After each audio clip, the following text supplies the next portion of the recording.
Well,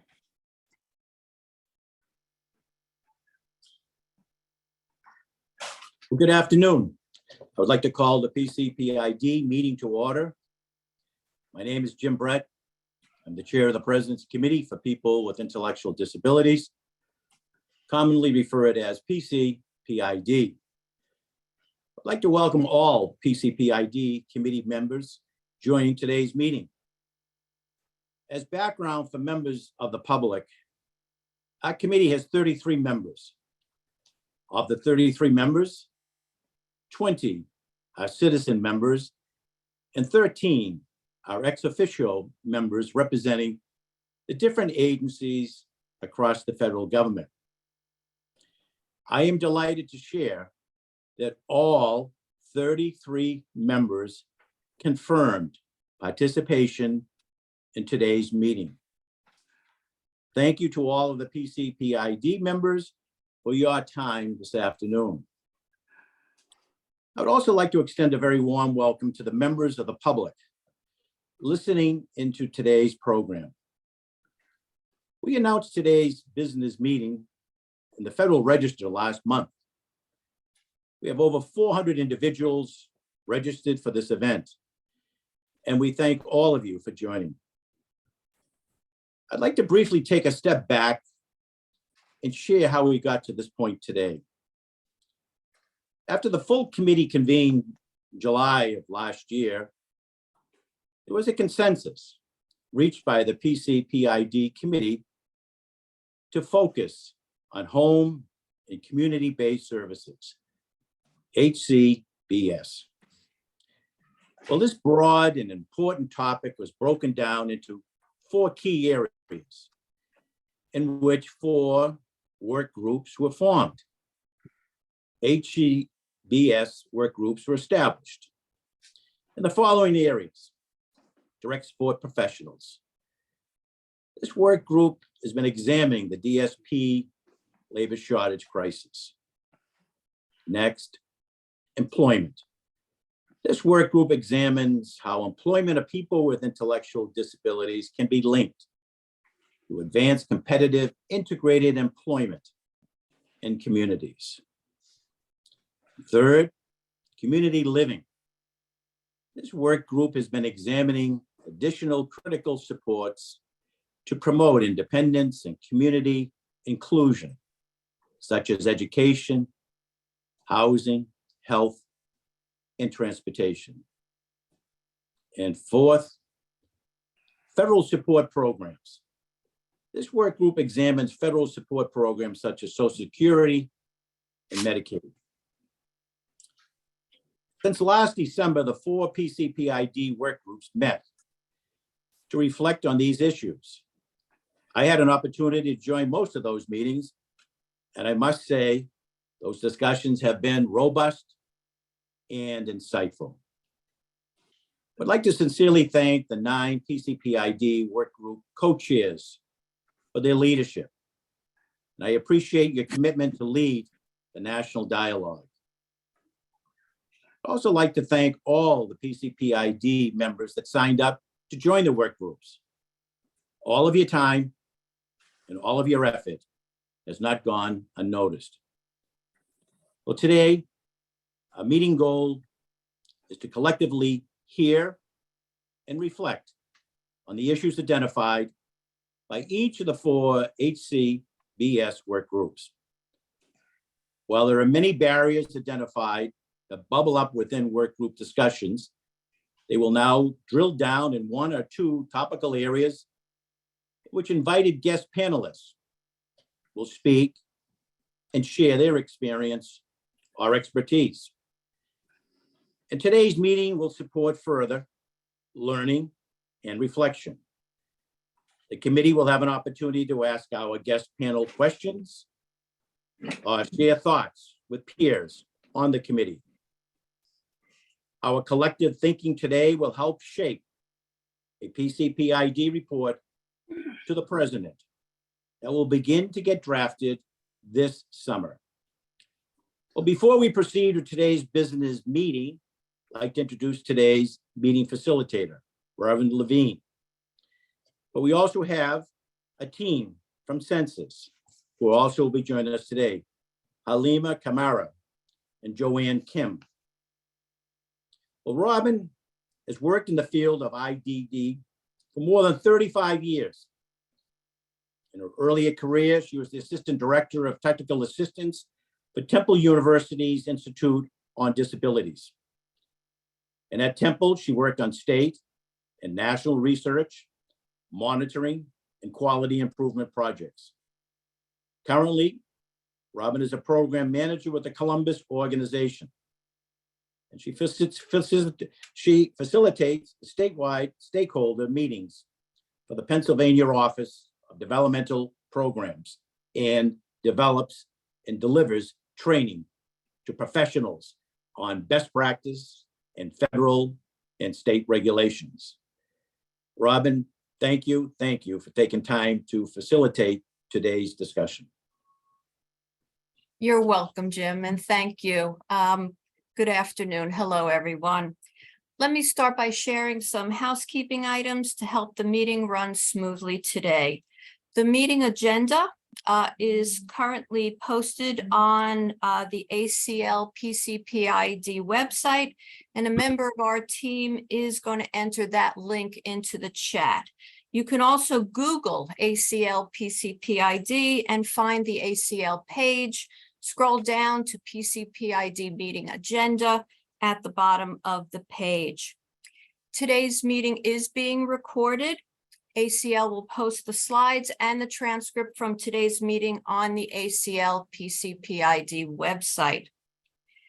Today, the public, we welcome you and you are in listening mode. We appreciate your interest in joining us today to observe as a virtual audience member.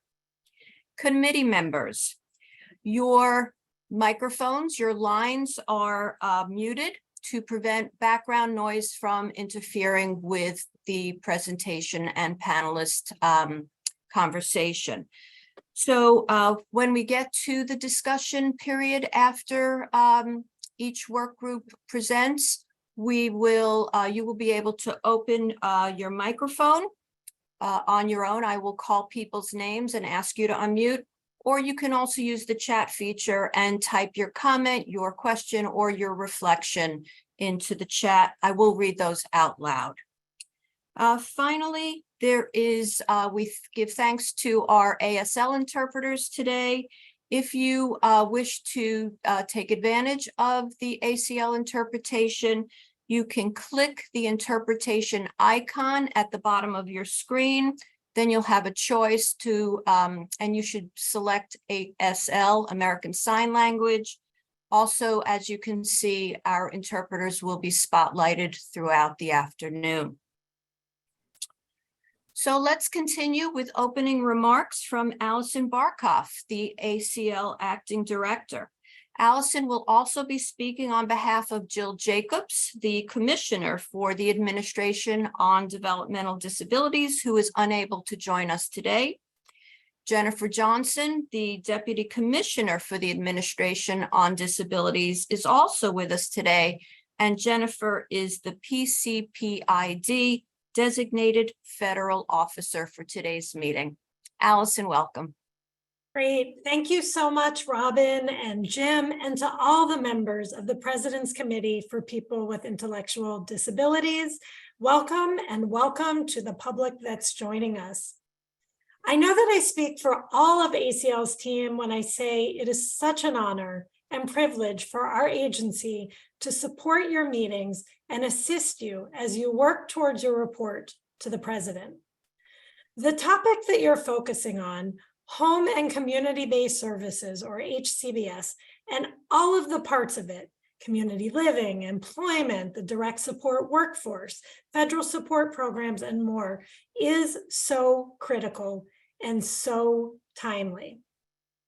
As Jim mentioned, our system is in crisis, with more people wanting to live in the community and needing home and community-based services than ever. But people are having more difficulty accessing it.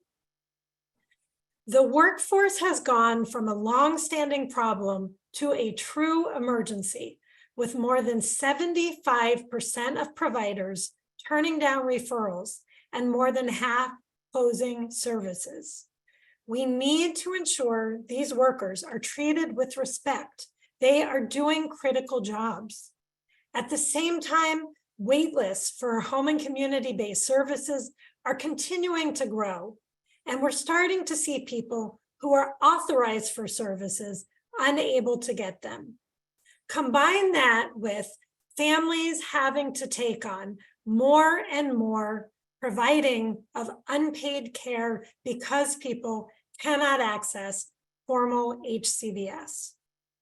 That's why expanding access to HCBS and strengthening what the president calls the care infrastructure has been a top priority for the Biden-Harris administration. It was incredible for so many of us to hear the president in a State of the Union talk directly about expanding access to HCBS, supporting the direct care workforce, and supporting family caregivers. In the president's fiscal year 2024 budget, strengthening and expanding community services is a top priority.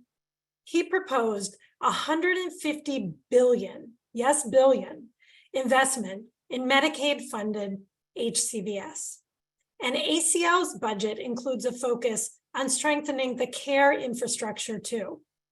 It proposes nearly $12 million to expand the direct care workforce capacity building center that we launched this fall, and proposes nearly $20 million in grants to implement the first ever national strategy to support family caregivers that we submitted to Congress in September, and that includes a cross-cutting focus on the direct care workforce. It also includes $35 million to expand ACL's caregiving programs, including respite. But the president has made clear that we cannot wait for Congress to act. We must use every tool in our toolbox now. And that's why on April 18th, just 2 weeks ago, the president issued an executive order on the care economy. It was truly incredible to be in the Rose Garden alongside disability, labor, and aging advocates, including a number of you all from PCPID, and to hear the president talk about the direct care workforce that makes community living possible and supports family caregivers. And we are ready to hit the ground running on a number of the directives in that executive order.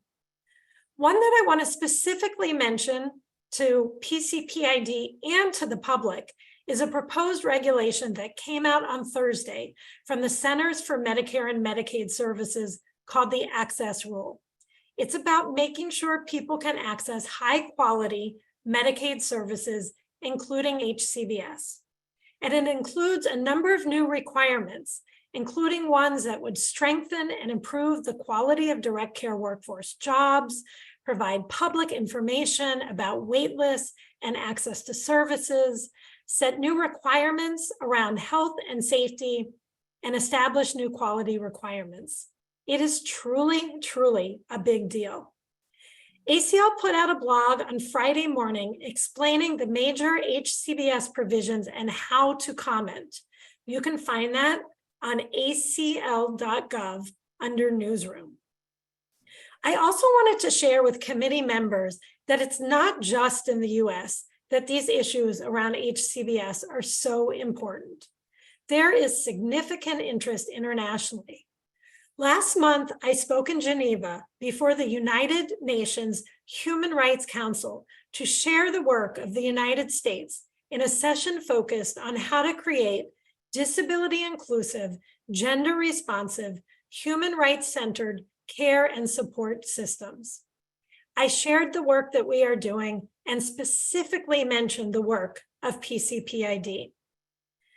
I also want to highlight the important milestone that we hit earlier this spring since we last met, and that's the deadline for implementation of the HCBS settings rule.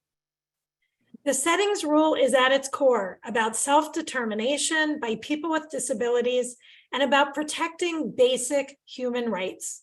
The right to live with whom you want, have visitors, lock your door, be able to eat what and when you want, and choose your daily life activities.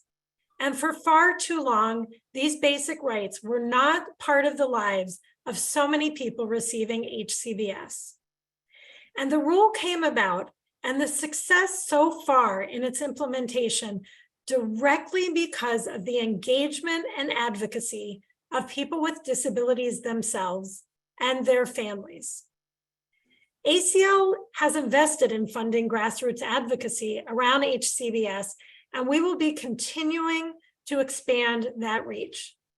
I suspect that when we see your report, you'll be talking about the importance of ensuring that people with disabilities know how to advocate for HCBS, and we in ACL strongly support that goal. As the president made clear in his executive order, we will all need to work together to make progress on strengthening our HCBS system. And the work of PCPID is crucial in this effort. Your 4 work groups have identified major issues of importance to all of us who are dedicated to the full inclusion of people with disabilities. I am so appreciative that today's meeting will not only have discussions of policies, but importantly, will include presentations by people with disabilities about their own experiences to inform these policies. You truly are ensuring that PCPID follows the mantra of nothing about us without us. Your recommendations and perspectives will be so important to share with the president. And I am so eager to learn from your combined wisdom and ensure that your ideas are infused in ACL's work and advocacy. Again, it is such an honor and privilege for ACL to fulfill the role of facilitating your work. And thank you again for allowing me to speak to you today. I look forward to a great meeting. And now I'll pass the floor back to Robin. Thank you. Thank you, Allison. Thank you very much. We'll now hear from David Jones, the Director of the Office of Intellectual and Developmental Disabilities, who will provide an update on public comments. David? Thank you, Robin. Mr. Chair, members of the committee, I appreciate the opportunity to brief you on public comments received. As background, the Administration for Community Living posted a Federal Register notice on April 4th about today's meeting. In that same notice, we invited the public to share comment to the members of the committee about HCBS or other issues. Between that posting date and last Friday, there were a total of 6 public comments received. I would like to briefly summarize those comments. 4 of the commenters focused on advocating for self-direction to ensure individuals with intellectual disabilities manage their own care and not be forced to live a life within the system. All 4 commenters advocated to ensure self-direction as the preferred HCBS placement. And one commenter duly noted how self-direction provides better outcomes at lower costs to taxpayers in the long term. All 4 commenters noted existing operational barriers to effectively advance self-direction within HCBS. One mother of a special needs daughter explained self-direction should mean 100% access to the dollar allocated to the individual through Medicaid and their state, but this is not always happening. Another commenter shared the following. We approached the use of these funds with the intent of using them to get the most value and benefit for our son, but the arbitrary wage caps on self-directed services available prevents us from hiring the best talent in the marketplace. Another commenter noted, who was a parent, when spending $30 an hour worth of services in the provider managed services, the $30 rate has to also cover executive salaries, first and second line management, HR expenses, employee benefits, and finally, the employee's hourly rate. And 2 commenters addressed self-direction through the concern of a future horizon lens by noting the aging population in the U.S. The commenters noted that 62% of the intellectual disability population are living in their homes now, and they advised that self-direction must be made sustainable beyond a parent's mortality and can only be done with full budget authority for expenditures authorized services like self-directed employee. A fifth commenter focused on the direct support professional labor force crisis by noting that there is less support services for those most severe with disabilities in their community. The commenter noted that it had been extremely difficult to hire caregivers to provide quality one-on-one care, and there are not enough day programs in his community. And the last commenter came from an individual in his 60s with an intellectual disability and wanted to bring attention to the committee about dyslexia. He noted that we are increasingly living in a world of emails and text messaging on a daily basis, and the ability to retain information is like being blind without the ability to learn Braille. This has led to increased barriers to find work within his community. He emphasizes the importance of using plain English. Please know that all these public comments will be shared in its entirety with members of the committee to support their work. This does conclude my comments, and I will now pass it back to Robin Levine. Thank you. And thanks to you, David. We're now ready to begin the presentations from the work groups. And just to let you know, the format for these presentations will be the same. First, we'll have the committee members provide information. Then we will hear from one or more guest panelists. And then with the remaining time, we will invite committee members to share their comments, their questions, their reflections with the committee. So with that, let me introduce Tia Nellis, one of the co-chairs for the Direct Support Professional Work Group. Tia, hello. Hello, thank you, everybody who's here. Good afternoon. And I would like to start talking about our meeting and say thank you very much to the committee members who have been a part of our work group. They worked very hard, and our group would like to say, our co-chair, all the rest of the co-chairs would like to say thank you to the group who have been supportive and doing the work in our committee. So I'd now like to hand it over to Nicole. Thank you. And thanks for showing the screen that has our members listed, and also want to thank the other folks who joined, and we can go to the next slide. Thank you to Tia, and thank you to everyone, and a pleasure to be here. For folks that don't know me, my name is Nicole Jorwick, and I have been proud to co-chair with Tia and with Joe, who I will pass it over to momentarily, who's really been keeping us on our keeping us going, which we really appreciate, Tia and I know. Unsurprisingly, given that we haven't seen the federal investments that we were hoping for since the 2017 report, we really looked to that, and the issues that surfaced in the work group conversations really were reflective of what had been a problem then, and just showing that we're now at a point past crisis, that we're, the low wages for workers, the limited technological solutions, poor business, and workplace culture, obviously leading to high turnover, recruitment and retention, the need to look at self-direction when we're also talking about the workforce issue, and the need to create a professional standards, standard operating code, lack of career ladders and credentialing opportunities. But I'm going to go back to the first one, low wages of the workforce. That continues to come back over and over, and the complication of raising wages for the workers was also something that kept coming up, and that obviously a lot of us know why that is. But Joe's going to go into a lot more detail on some of these issues. But again, just want to echo Tia and our thanks for the robust conversations that have been going on. And I will turn it over to Joe. Thank you, Nicole, and thank you, Tia and everybody at ACL. Next slide, please. My name is Joe Macbeth, and in my day job, I am the president and CEO of the National Alliance for Direct Support Professionals. So this is a topic that is very important to me and the organization for which I work. I want to provide a little bit of context for the group, for the committee members, and for the public. And the first thing I want to talk about, and I believe Allison mentioned this, that this is not a new issue.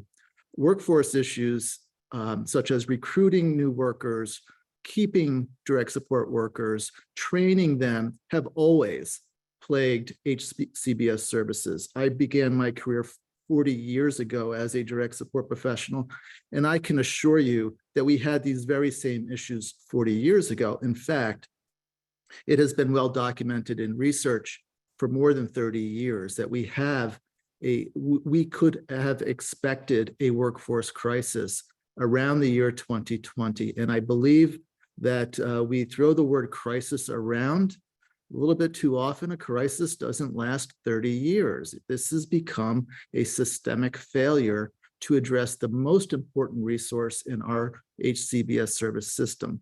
There are no surplus of people wanting to become direct support professionals. The work is challenging. The work is highly rewarding. The work brings with it significant issues, very high turnover rates, low social value and low social status of this workforce, the lack of professional recognition through the standard occupational classification system, staffing shortages has been exacerbated by the pandemic. We do not have a way to recognize the highly skilled workers and certify them through career ladder projects. And then ultimately, if you poll any direct support professional in this country, it will come down to wages, wages, wages. Next slide, please.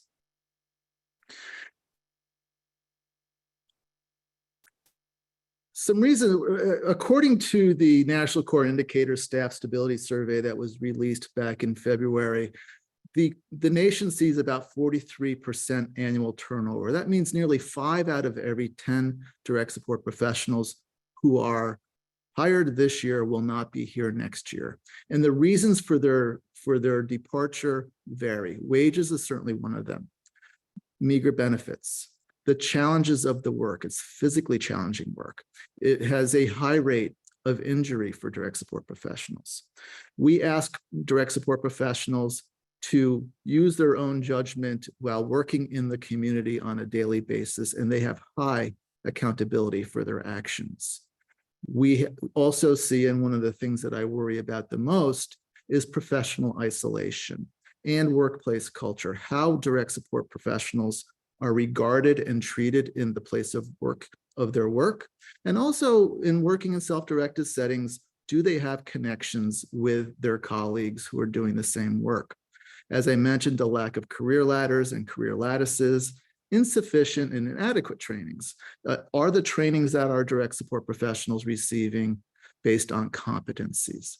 So this is just a few reasons why we see such high turnover rate, and turnover has always plagued our industry. Next slide, please. So how do we define quality in HCBS? Every industry, every business has a marker for quality. Next slide, or next, yep. And one more, please. This is because the author of this quote was a former chair of the President's Committee for People with Intellectual Disabilities and the founder of my organization. And in that paper that was written in 1995, John Kennedy Jr. wrote, "Quality is defined at the point of interaction between a staff member and a person with a disability." And what does that mean? Next slide, please. Well, it means quality is no accident. Getting to quality, and we believe that quality in our work is helping people achieve outcomes, helping people achieve things that are important to them. Not what we as professionals think are important for them, but how do direct support professionals help the folks that they support achieve their outcomes? That's quality. Outcomes are never an accident. Outcomes are always the result of high intention. And when you deconstruct the outcomes that people with disabilities are achieving in their lives in this country, you will often find a team of direct support professionals that possess 3 critical areas: knowledge, training. It's the textbook of the work. Is it competency-based? Is it person-centered focused? Is it using contemporary language? Does it focus on the breadth of this work? Second piece is skills. Do the direct support professionals apply what they learn in their training to their skill, to what they work on every day? Are they taking that knowledge and applying it to their work? Skills are validated, skills are universal, skills are portable. Every profession has a set of skill standards, as do direct support professional. The third piece is the values of this work. Are direct support professionals following the values and the ethics that are required to be a direct support professional? Every occupation in this country, or every profession in this country, has a set of ethics, a professional set of ethics, and direct support professionals are held to a high standard of ethical behaviors. So through the confluence of knowledge, skills, and values, you will see outcomes growing from a direct support professional's work. Next slide, please. So ask any direct support professional, what is it that you do? And you better have a little bit of time. There is no short speech to define what direct support professionals do. I've been doing it for a long time. I need at least 5 minutes to tell you what direct support professionals do. For certain, they do all of these things, but so much more. If you are a direct support professional in Vermont, where I live, chances are you are also going to be measuring the level of the creek outside in the springtime, and so much more. And this doesn't always work in our favor because it is confusing. The complexity of this work confuses policymakers. It would be nice to have a nice, neat little box. This is what direct support professionals do. This is what separates direct support professional work from other caregiving jobs. And we are struggling to find that occupational classification. Next slide, please. Here are some of the things that we're holding direct support professionals accountable for. And as you can see, and what we'll probably hear from Victoria, our guest direct support professional on this panel, is that all of these things are required during a daily shift of a direct support professional. This work is not entry-level work. This work is requiring our workforce to be highly skilled, highly ethical, highly knowledgeable in all of these different tags, if you will. So the expectation discrepancy is significant. Next slide, please. And one more. The roles of the direct support profession is changing. When I was hired as a direct support professional 40 years ago, we were caretakers. We're providing custodial care or coverage and companionship, focusing on health and wellness and health and safety. Next one, please. But that's changing. What we're seeing from the settings rule that Allison talked about, the HCBS settings rule is requiring different skills from our workforce, and they are not receiving the training that is going to help them do their work. In the future, direct support professionals will be seen more as ambassadors, mentors, coaches, and walking side by side a person in their life's journey. They must be culturally competent. They will be having close interactions with other professionals, clinicians, medical professionals. They will be supporting informed decision-making. They will be helping people take risks. They will be helping people understand the complexity of decision-making. And they will be using technology in the future. Next slide, please. So not only are the roles, but so are the expectations. One more, please. When I was a direct support professional, the clinicians would come into the house every quarter with written plans, and we would blindly follow those written plans. We were filling shifts.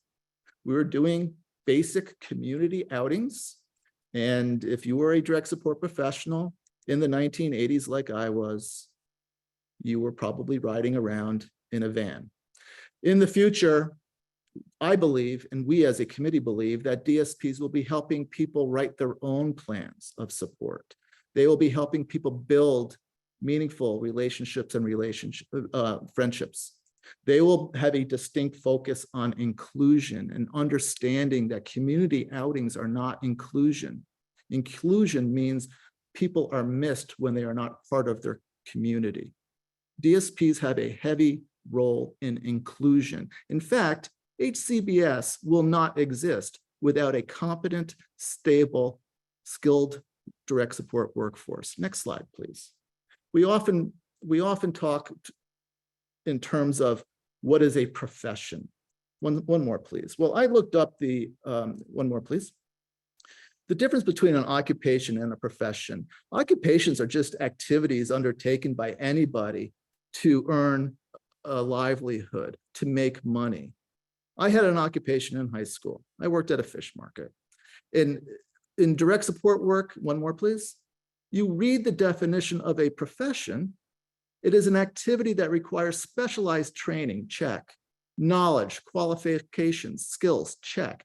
It implies membership of a professional body and a certificate to practice. The individuals who undertake a profession of renderizing personal services, check, are called professionals. We need to start referring to direct support workers as professionals. Next slide, please. And furthermore, there are so many titles to describe the work that direct support workers do. There's dozens and dozens of titles that are being used in this country. One more, please. Well, actually, three more. I would make an argument that we should set all of those other titles aside and adopt the title of direct support professional. Not unlike nurses. Nurses, you will find a registered nurse working in many different settings. They're all nurses. Direct support professionals, you will find working in day settings and employment settings and residential settings and self-directed settings and crisis settings. All direct support professionals that may possess and should possess a certain level of expertise in a given area. That is direct support work. One more slide, please. Furthermore, the titles that we use to describe direct support professionals vary across the country. They vary from employer to employer. I will not read this to you. It is as a matter of record. I would suggest that providers and employers around the country and people who direct their own services use a title that the NADSP has created with our colleagues at the University of Minnesota's Institute for Community Integration. We need to create clarity about this work. If we are ever to be successful in securing an occupational classification, we need to separate this work from others to describe the vast skills, abilities, and knowledge that's required to do the work. And I believe I am going to turn it back to Robin Levine at this point. That's probably my last slide. It is. Thank you, Joe, and thank you to Tia and Nicole. So at this time, we are going to hear from two guest panelists, and I'm going to introduce them individually. First, we're going to hear from BJ Stasio. BJ has lived experience with a variety of disabilities. He proudly self-directs, and he lives his life in Buffalo, New York. BJ is the co-vice president of the board of directors of the Self-Advocacy Association of New York State. He's also been employed by New York State in the Office for People with Developmental Disabilities for over 20 years, working on person-centered planning, voting issues, and self-determination training and education. And if that's not enough, he has also served on the board of the National Federation for Just Communities of Western New York, the Disability History Museum Board, and founded a nonprofit organization, Buffalo Racing. So with that, BJ, welcome. Yes, thank you. And thank you, Joe, for inviting me to speak today. It was good to see you late last week. Good to sit and talk with you. Glad to be here today. I'm going to share with you my experience of how my direct support professionals affect my life. As you've heard, I'm a very active person with cerebral palsy. I'm 52 years old, live in an apartment with my wife in Buffalo, New York. Now, my wife and I are both aging. We're the same age. I'm not going to give our age. She would probably kill me if I did that. But with my disability, my age multiplies year by year, meaning it doesn't get better over time, it gets worse. So the assistance that I need, I rely on my direct support professionals to do that, because without them, I wouldn't be able to do my job for the Office for People with Developmental Disabilities wouldn't be able to do the advocacy that I do, not only for the Self-Advocacy Association, but in the community which I live. As you heard, I'm a very active community member and always talking to elected officials on how to make my community that I live in and our community that we all live in Western New York better for those of us with disabilities. And I could just make phone calls and do that from my bed, but I think it's much more impactful to see me and hear from me in person. One thing Joe and I talked about that I should mention, during COVID, we all had issues with staffing, but mine were severe. In order to do what I needed to do, I had to make a choice to stay in my bed or sleep in my chair for 2.5 years so I could continue to be the advocate that I am and continue to do my job as an employee. I made that choice, and that was my choice to make. That is the extreme version of dignity of risk, as I call it, because it led to, unfortunately, I got COVID, and from that I've had some health complications, but that's a choice I chose to make to continue to be an active member of my community. And as I reflect on what my direct support professional means to me, I utilize self-direction mostly. And I also have another aspect of my life which hasn't been there for me, the personal care aspect, which is paid by Medicaid through the county I live in, Erie County. So when those people don't show up, my direct support professionals, self-direction, step right in and take over that role. So they assist me in the getting out of bed and getting ready for my day, or getting into bed in some cases, like if the personal care staff isn't there and they haven't been, and I'm really grateful for them. And one thing I will say I appreciate about my direct support professionals is that they understand how important the advocacy I do for myself and for others is to what I choose to do with my life.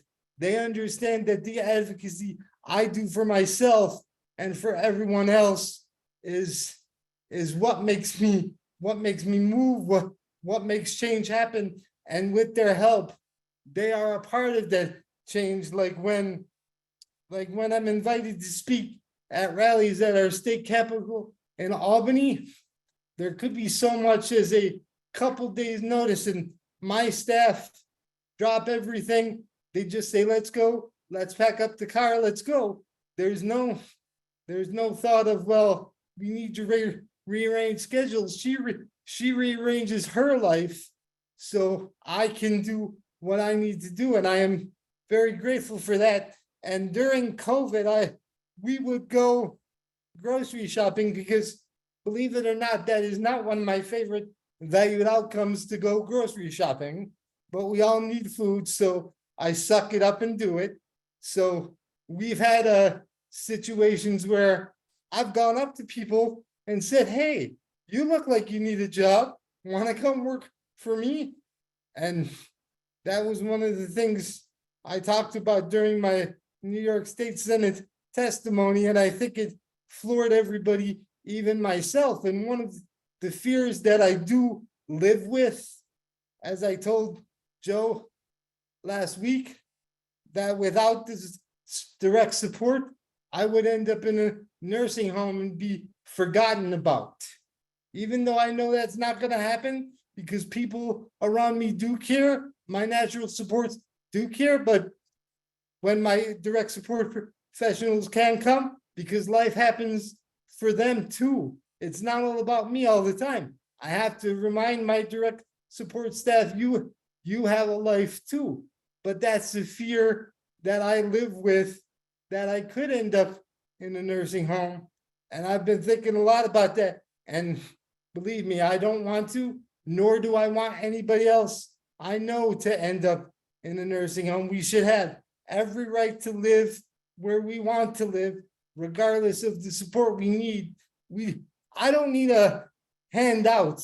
I need a hand up to live the life that I want to live. I'm not looking for a handout. I'm looking for a hand up and side by side support, as Joe said, because my staff, my direct support staff, all of them have worked for me, are right beside me while I'm doing my advocacy to elected officials or just talking to a community member about making their establishment accessible to me because I want to get in and participate in life. I thank you for the opportunity to speak today. Thank you, Joe, for asking me. Anything else you need, I'm here for you, Joe. You know that. Thanks. Thank you so much, BJ. Thank you so much. We appreciate your comments and sharing your life experience with us. Next, I would like to introduce Victoria Affa. Perhaps it's Affa. Oh, I got it right. Very good. Victoria Affa. Victoria has over 18 years of experience supporting people with intellectual and developmental disabilities. She has a bachelor's degree from East Tennessee State University and is currently in her final semester of achieving a degree in nursing. Congratulations on that. She works at Core Services of Northeast Tennessee as a full-time direct service professional. Victoria, welcome. Thank you for joining us. Thank you for having me. Can you guys hear me? Okay. Well, thank you all so much for having me. I'm very honored to be here. I'm not quite sure if I qualified, and especially after listening to BJ, I'm pretty sure I can't top his presentation. But I wanted to, I was introduced, I work at Core Services, and I wanted to just briefly talk about the, I guess, the benefits of being a DSP or what it means to me, and then also talk a little bit about some challenges that the people with support experience from what I've seen. I've been a DSP too, as mentioned, for a very long time. Initially, I didn't think I was going to be one for a while. I thought I would just do it briefly and move on to something else, but I've been around for this long, so I think that clearly goes to show that I love my job. It's not always the easiest thing, but I have great support from coworkers and director of my agency right now, Susan Arwood, who believe in me so much, and that just kind of keeps you going, because in a way you feel like you don't want to disappoint or let anybody down. When someone has so much faith and trust in you, you don't have a choice but to kind of make sure you give it 110%. Being a DSP to me has been part of the reason why I actually went back to school to do nursing. And when I went into nursing school, the first 3 semesters of nursing school, a lot of what I was doing was, there were things I learned on the job as a DSP. When I went into nursing, the first semester, a lot of my classmates didn't know how to administer certain medications or how to give an enema or what different medical conditions meant. And it's a little brag to be able to say, well, I work at Core and we do all this and I already know how to do this. And so I'm always going to be grateful for that, because Core Services and all the other jobs I've worked as a DSP has a big part of why I went into nursing, because I felt like, well, I'm already doing it anyway, so why not just, continue on. And also where I work now, I feel like I'm not looked at as just a DSP. I'm looked at as an advocate for the people with support. And some of them look at me as family. Some of them look at me as a friend. And that means a lot to me, to know that you are a part of someone's life and they look forward to seeing you every day because of you, life is a little bit better for them. And also being a part of a staff at Core Services, I appreciate that when an opportunity comes the director of our agency, she'll call me or call my other coworkers and say, hey, we have this, would you like to do it? Or we have a position in the office, would you like to, move on to a higher position? Like, it just means a lot. And to know that someone have that much confidence in me, that I'll be able to successfully do a job. So overall, I like to say being a DSP has pushed me to want to move on to be a nurse. Being a DSP has helped me in being a nursing student, because I feel like I knew a little bit more than a lot of other people going in, and forever I'm grateful for that. So when it comes to like challenges, I think a challenge that I see that I hope we can all think about and try to figure out how to fix is the communication and language barrier between healthcare professionals and the people with support. Taking some of the people with support to doctor's appointments, and it's either the doctor or healthcare provider is speaking to me about the person with support and they're just standing next to me, or they're speaking to them but on a level that is not, that they're not able to comprehend. I recently took one of the people I support to a doctor's appointment. And of course, the doctor was talking to me, asking me questions about the person, and I just directed him, well, she's right there, you could talk to her about it. And after her appointment, or after her labs and everything came back, he was trying to explain something that was going on with her to her, but he was saying in such a way that she couldn't understand. So she just kept saying, what does that mean? And he would explain it the same way each time. And after like a few times, I try to explain it to her. And I think it's important because we need to, for one, try to get to understand the people with support, or even as a healthcare professional, it's good to try to understand the people with support more, so you know where to meet them. If they go into your office and you automatically assume that they don't know anything, or you don't get to know them, then the whole point of the appointment, I feel like, is pointless. So I'm saying all this to say, and before I say that, I appreciate that my job, we have a survey link. So after every doctor's appointment, we're able to go in and do a survey. So it helps determine, how was the appointment? Was it successful? Did the person support, were they okay? Do they feel, how do they feel? So then our company is able to better fit people supported to like more suitable professionals. But I also know that's probably not the same for every agency out there. So I think if anything I can say is, for one, I think we need to learn to not underestimate the people with support. If they go into your office, or if you even see them around, I think it might be easy, but I just want to challenge everybody. Do not underestimate them. Don't form any judgment. Just try to get to know them a little bit more. And then from there, you can kind of figure out how you need to communicate with them.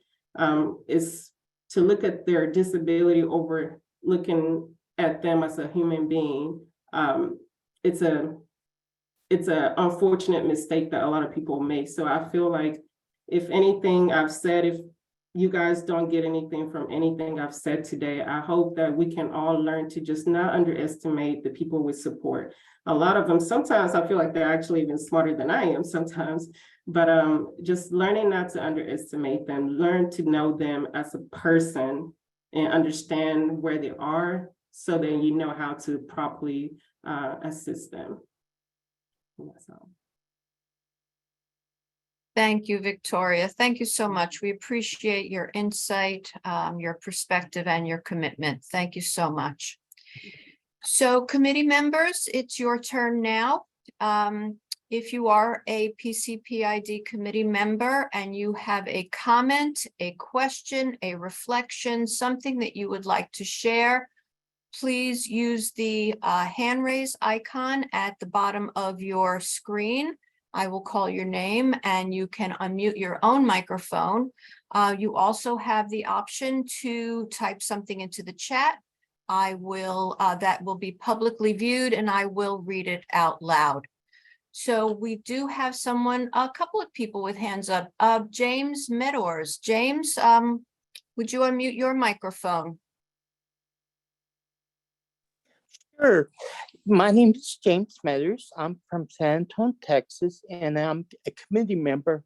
One of the things is trouble me in our country that frontline workers has been getting raises in institution settings instead of community living options.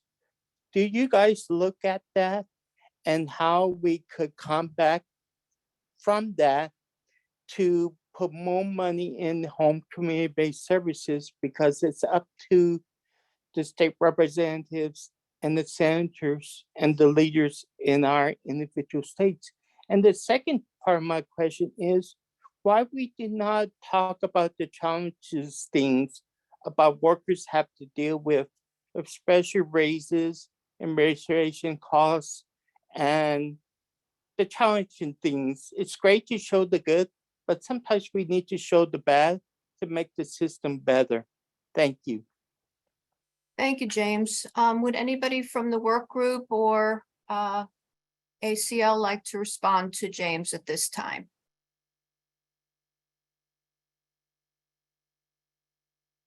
I'd be happy to respond, Robin. This is Joe Macbeth. And James, thanks for those great questions. Yes, the challenges definitely need to be told. And I think that, they're also well documented. I think the challenges were exposed under a spotlight throughout the past 3 years of COVID-19, and how the challenges of identifying direct support professionals who support people with IDD as essential was an afterthought. We had to fight hard to have government deem direct support professionals as essential because they're often invisible in the caregiving infrastructure. So yes, we need to share the challenges. We need to identify those huge things, those huge barriers to creating a profession. I also think that it's certainly the feeling of this committee that everybody, regardless of your disability or level of disability, should enjoy community living and community life. And that is a state issue, but it is something that in our recommendations clearly identifies as a priority. Thank you. Thank you, Joe. Thanks very much. I'm going to Liz Weintraub. Would you please speak next? And after Liz, Sean Aliang. So Liz, if you would unmute your microphone, please. Thank you. And thank you, BJ and Victoria, for those wonderful presentation. As a person with a disability and a person who gets services from an agency, I have to agree with both of you. But one of my questions for the group, I guess, is I think one of the first things we need to tackle is the term of our DSP, whether we call it DSP or whether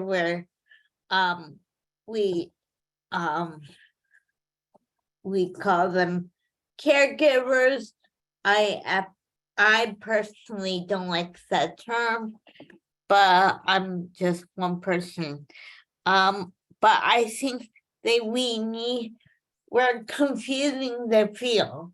If we're calling it one thing and we're calling it another thing, we need to call it one thing and just leave it like that. So thank you. Thank you, Liz. Sean, and then I'll be asking Paul Aronson to unmute. Sean? Yes, for first of all, just let me say good afternoon to everyone. I want to know, like, it is some way that we can train them for when they still be in school, so that they can know how to work with people with intellectual disabilities.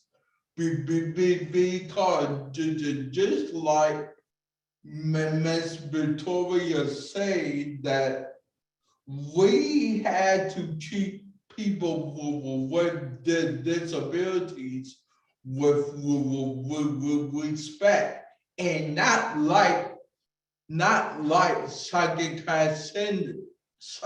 as citizens.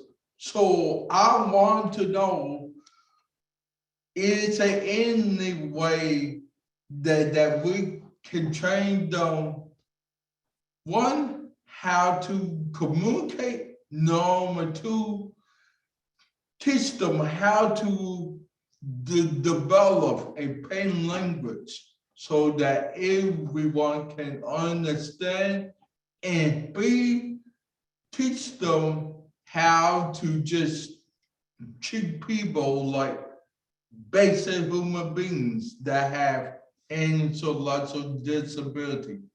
Thank you. Thank you, Sean. So two questions, both about training people coming into the field, about communication and an approach to supporting people with intellectual and developmental disabilities in a quality of life framework. Joe, I see you're ready to respond.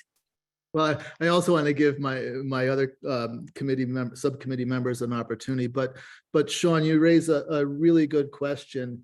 In one of our recommendations, we do recommend that we investigate more what we call high school pipelines for high schoolers to learn how or what a direct support professional is.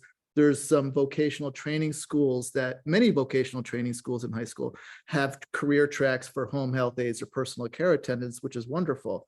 What we want to see is them to add a curriculum for direct support professionals. So those people may have an option of choosing different tracks of supporting people with different types of support needs. That is a big. Oh no, well, what I mean about that, the develop a curriculum that teaches them about intellectual disability. Yeah, Well, and how to communicate with them if need be. Sorry. Absolutely right. And I think that is something that has to be done in every community, and it needs to start with us to make sure that people are treating people with dignity and respect. And I know Jordan has something in the text. Yeah, so Jordan Zimmerman is adding, this seemingly starts with more inclusive educational policies in schools. So would anyone else from the DSP work group like to respond to Sean? You can unmute your microphone and speak, or like Jordan did, you can type something in the chat. I'll give that just 10 seconds.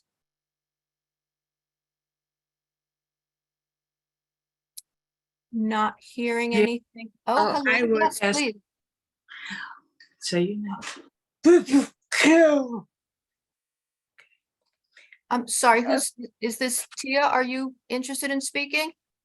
Kara was interested also. Yes, so Kara, please.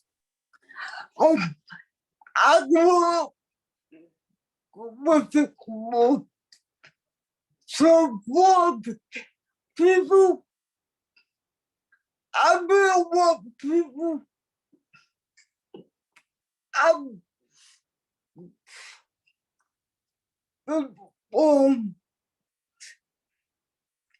Oh, that was great.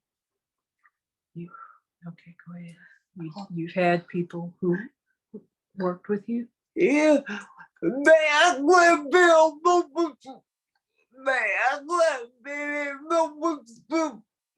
finally I said, I have told I people get mobility. ask you if maybe come with me. But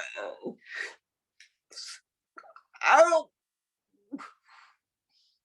feel that I'll go to the doctor and the doctor said, Kelly, I said, no, can't leave. So her doctor said to her when she was there for an appointment, can I leave and see another patient and I'll be right back? So she told him no, that this was her time. And then what she said earlier is that you have had people come to support you and they did not know what to do. I had to get somebody else who's open to before I got moving further. Well, yeah. So she had to get someone else to help her. And this particularly happens when a substitute is sent. Thank you, Kara, and thank you to the person who is supporting Kara and helping us to be sure we understand everything that Kara is saying to us today. Tia, I'll see if you still want to speak, and Paul, you're still next up. Yes, please. I also think it's important that people with disabilities themselves help train DSP workers and other people in the community about how to help us when we need assistance, to work with us together instead of separate. Another thing is to educate the community better on how to interact with people. And it also is a responsibility for us as people with disabilities to help speak up when people are not interacting with us or talking to us and asking us the questions about our lives, or doing something that they don't know how to do and talk to us about what's going to work best for people in their own lives. So I think that we should also look at how we can also include people with disabilities in some of that training to the public and to other DSPs, because we know best on how to make things happen and what supports we need in our lives. Thank you for that important reminder, Tia. Thank you. So Paul, and then Jim Brett, and then Kathy Konevsky. Paul, would you unmute your microphone, please? Thank you, Robin. Good afternoon, everybody. Already been a great conversation. First off, I just wanted to commend and thank the DSP work group, our colleagues on the work group, for doing a really phenomenal job sort of laying out what are critically important issues. I think you did a great job, very clear, very cogent. And I also want to thank your guest speakers, BJ and Victoria. I thought you did a phenomenal job just sort of bringing these issues to life in a very personal, very important way. Just really specific question. I'm just curious, in the context of direct support professionals in this whole presentation, are you including self-directed employees, you are? Okay. And I was just wondering if you could sort of maybe clarify that, because obviously we have different sets of sort of care workers, if you will. But thank you again. So I did see Joe shaking his head, acknowledging yes. Joe, did you want to say more about that? The only thing that I would say about that, and Paul, you and I have had conversation, that is the future of direct support work. The future of community living is self-direction, and we need to prepare direct support professionals to work competently and safely without supervision standing nearby. Good, thank you. So Jim Brett, would you unmute your microphone, please? Okay. Kudos to Joe and his hardworking committee. This is a very, very, very important issue to address, to say the least. I hear it every day in my position here in Massachusetts chairman of the Governor's Commission, from all of the agencies. The high turnover is just extraordinary, to say the least. Joe, have you thought of immigration as part of a long-term, maybe, or a short-term solution? Other people have mentioned it. I just got a report here from NCD, the National Council of Disability. They're talking about one of their recommendations, maybe some type of legislation with immigration.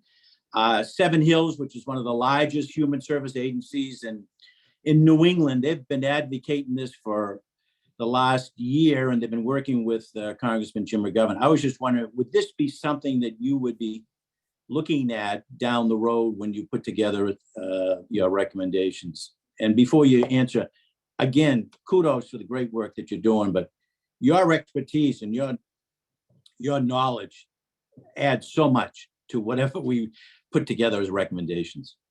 Thank you, Mr. Brett. And yeah, I think immigration is just another one of those pipelines, right? A pipeline for high school students, a pipeline for early retirees, a pipeline that attracts an immigrant workforce. We need to break down some of those barriers. And in fact, in one of our recommendations, it is certainly included, but furthermore, it was also included in the 2017 report to the president. Mhm. So that is a big piece of a recruitment tool. Thank you. And I know that I read somewhere, but like 1.3 million new workers will be needed by 2027 or 29. So I'm just wondering, how do we bring that many people into that labor pool? Because it's probably the fastest growing of all categories. No question about it. So, well, Thank you, Jim. Thank you. Joe, I just want to acknowledge, I know your hand is up, but I'll try to give you the last word, and I'll let other people on the committee, share their reflections and questions. All right. So, and also before we move on, Liz Weintraub, Liz adds, of course, nothing about us without us, and we so appreciate that. So Kathy, and then James Metters, we'll hear from you again. Hi, Kathy. Hi, everyone. Thank you so much for the opportunity to say a couple things. I'm trying so hard to listen to everything and then unpack it in a way that feels respectful and with dignity. I've shared with some of you, but not all of you. I'm a mom. I have twin sons, 31 years old, who both have autism. One of them is rather verbal, very conversational, does pretty well on his own. I always say it's a spectrum, so that's Sam. And then Adam is on the other end, lots of behavior challenges, lots of limited communication skills. And Victoria, I want to point out that I felt like you were almost hesitant to say they're almost smarter than me. Or I forget how you actually worded it, but saying that someone with an intellectual disability was actually smarter than you. Amen. All the time. They're absolutely, they just have different ways of expressing their intelligence sometimes. My guys, I'm speaking of, yesterday was the last day of April, Autism Awareness Month, Autism Acceptance Month. And for years, Adam has had a really rough time during April. And I feel like it's his way to be a little bit of a billboard. He didn't, he didn't realize he was doing that, but I was always like kind of mesmerized by the fact that he had a tough time in April, and he didn't this year. And I actually was getting ready to go to bed, and he looked at me and said, autism is over. And he didn't mean autism is over. He meant April was over. And what that meant to him to be able to say that just came out in spades for us. He gets it. He probably knows that every year in April he's had a rough time, and he was so proud of himself, the look on his face. And I think we don't always have a way to wrap our arms around that intelligence and really pull it out. And that's all the way how I'm framing what I want to say next by saying that. I personally have to be their voice when we go to the doctor. I don't know if they would be able to go to the doctor and leave that doctor's appointment with what they need if I wasn't able to be there and help share what was going on with each of them for them in different ways. But I feel like I get it when somebody says, I don't want anybody speaking for me.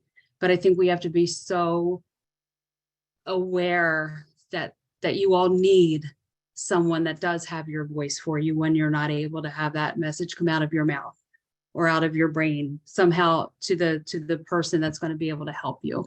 And so if it's not a family member and it's a direct support professional, I just want to make sure that we're cognizant of the fact that we do that respectfully and we do that with someone. We don't speak for them and not speak what they need, but sometimes we actually do need to speak for them. They'll end by saying, you also mentioned that, you went to nursing school, and I'm going back years, that for years we had home health aides who were nursing students. That was the biggest pool of our home health agency in our area, but it was every semester, it was a different person. So then there was no consistency and no continuity, and you were starting all over again. But it was okay for us because nursing students, for the most part, have the heart and the compassion and the desire, and there's a makeup that makes someone want to be a nurse that I think is totally transferable to someone who wants to be a direct support professional and care for someone. So I thank you for saying that, because it struck me in a way that I felt like I needed to say something. But thanks, Victoria. Thank you, Kathy. As you were talking, Jody Sumaraki, and forgive me if I've not come close to pronouncing your name correctly, but Jody added, these conversations continue to solidify the importance of person-centered planning in home and community-based services and making sure that individuals themselves are driving that process. Thank you for that comment, Jody. So we're going to try to still hear from James and Liz in the time that's remaining. James, would you unmute your microphone, please? Sure. One of the other things I worry about, I know we talk about self-direction services coming, but also I'm very worried about the managed care system, because back in 1994, people said would happen, but luckily it did not happen.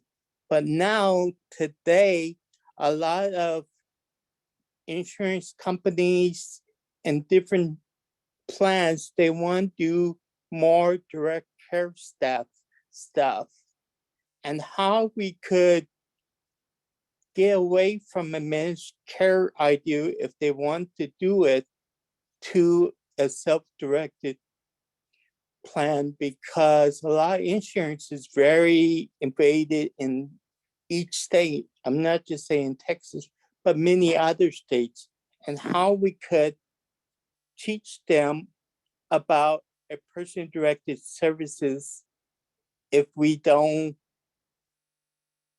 teach them what it means and stuff, because I feel like they don't have no guide or help to point them the right direction.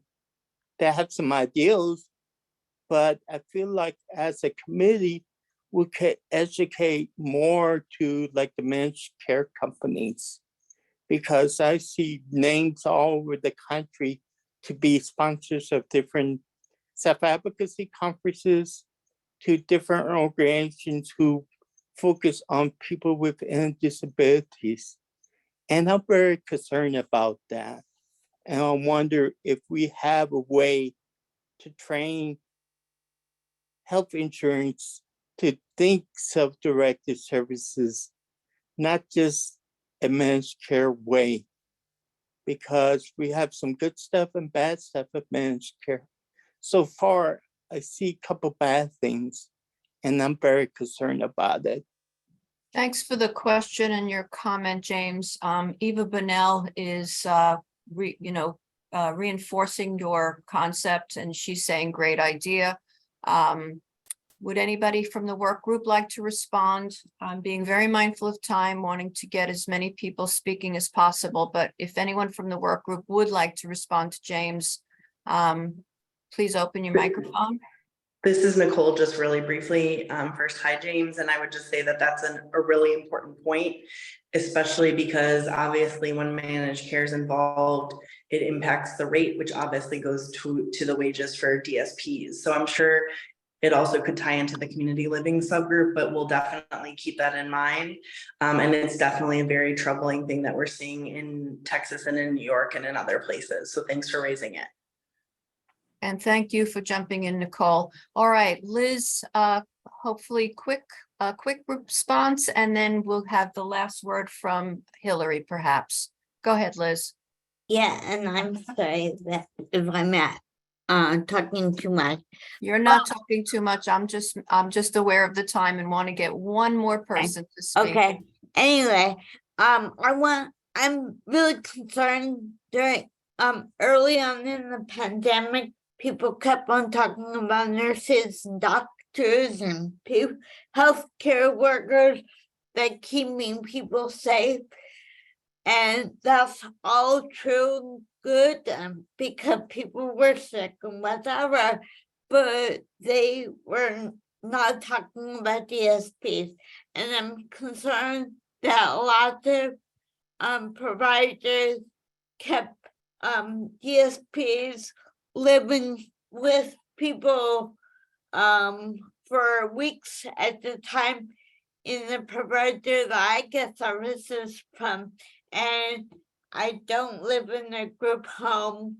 I live in an apartment with my husband, and we're very independently, but a lot of my friends are not as independently as I do. And I know that Joe knows our provider quite well.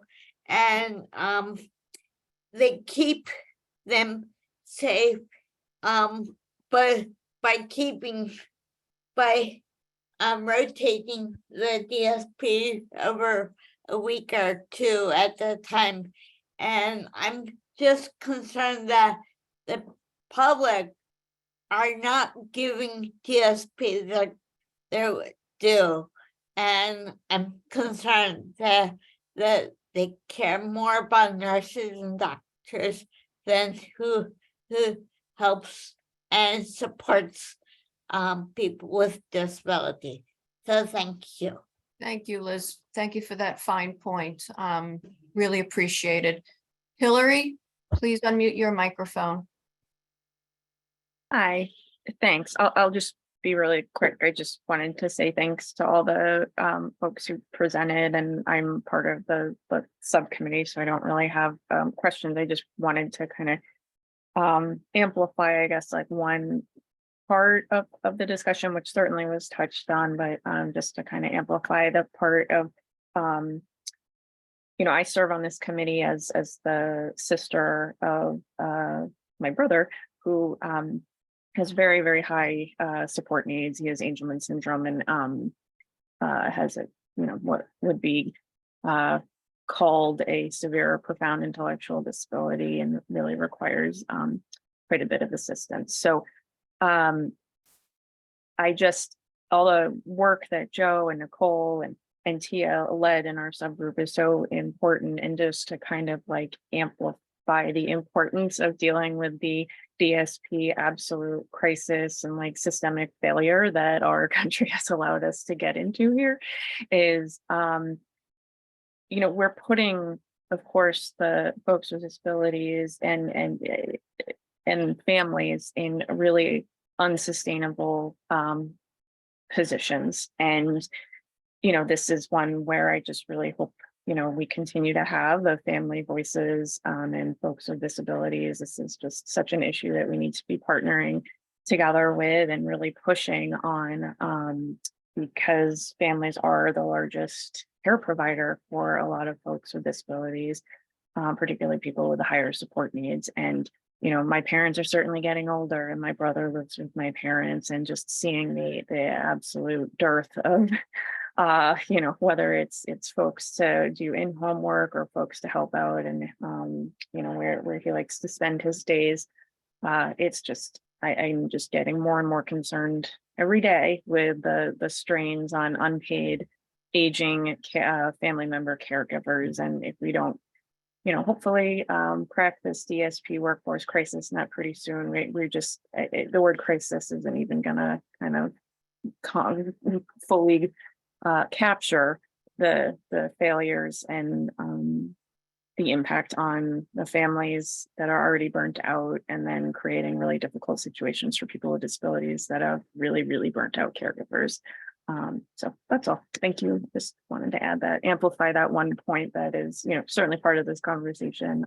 Thank you so much, Hillary. Yes, a very important point to end our discussion of the first work group on direct support professionals. So it is 1:25. Thank you to all of the presenters, the panelists, and for your wonderful conversation. We're going to take a 10-minute break now. I recommend that you do walk away from your screen, rest your eyes for a few minutes, stretch your back. We will start promptly and return at 1:35. Thank you. And I see our interpreters are also ready. So an official welcome back to everyone. Before we begin, I'll just quickly read something that Joe Macbeth has added into the chat. To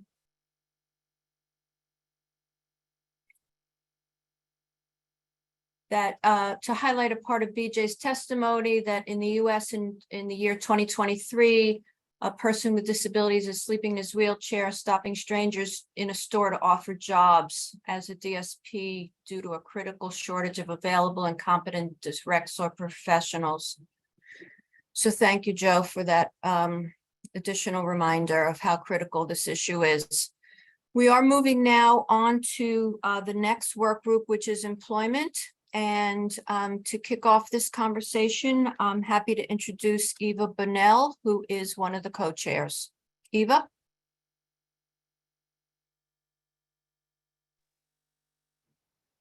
Thank you so much, Robin. Hello, everyone. With my co-chair, Gabriel Martinez, and on behalf of the members of the PCPID Employment Work Group, it's an honor to be with you today to share the work we've collaborated on thus far on the matter of employment of people with ID. As Robin mentioned, my name is Eva Bunnell, and I'm sitting here in my home office with the sun streaming through the windows here in Connecticut. And I am here because I am the mom of a young woman who passed away about 14 years ago, who she died at the age of 27, who had profound ID and also physical disabilities. And, as I'm listening to the first work group panelists and work group members speak, I'm also astonished often by hearing some of the same issues that I dealt with 14 years ago when my daughter was alive, and it can be quite scary. And not to be in any way political, but I, often wonder too, if there's a way going forward to also try to identify a way of putting steel barriers around the great steps forward that we make, so things don't change as perhaps things change on a government level. Before we recognize the members of the Employment Work Group, I'd like to quickly turn it over to my wonderful co-chair, Gabriel Martinez, to allow him to introduce himself to you. Gabe? Hi, I'm Gabriel Martinez. I work for University of Arizona in Arizona. Thank you, Eva, to get me on and to introduce myself. I want to thank the members of the PCPID. Thank you, and back to Eva.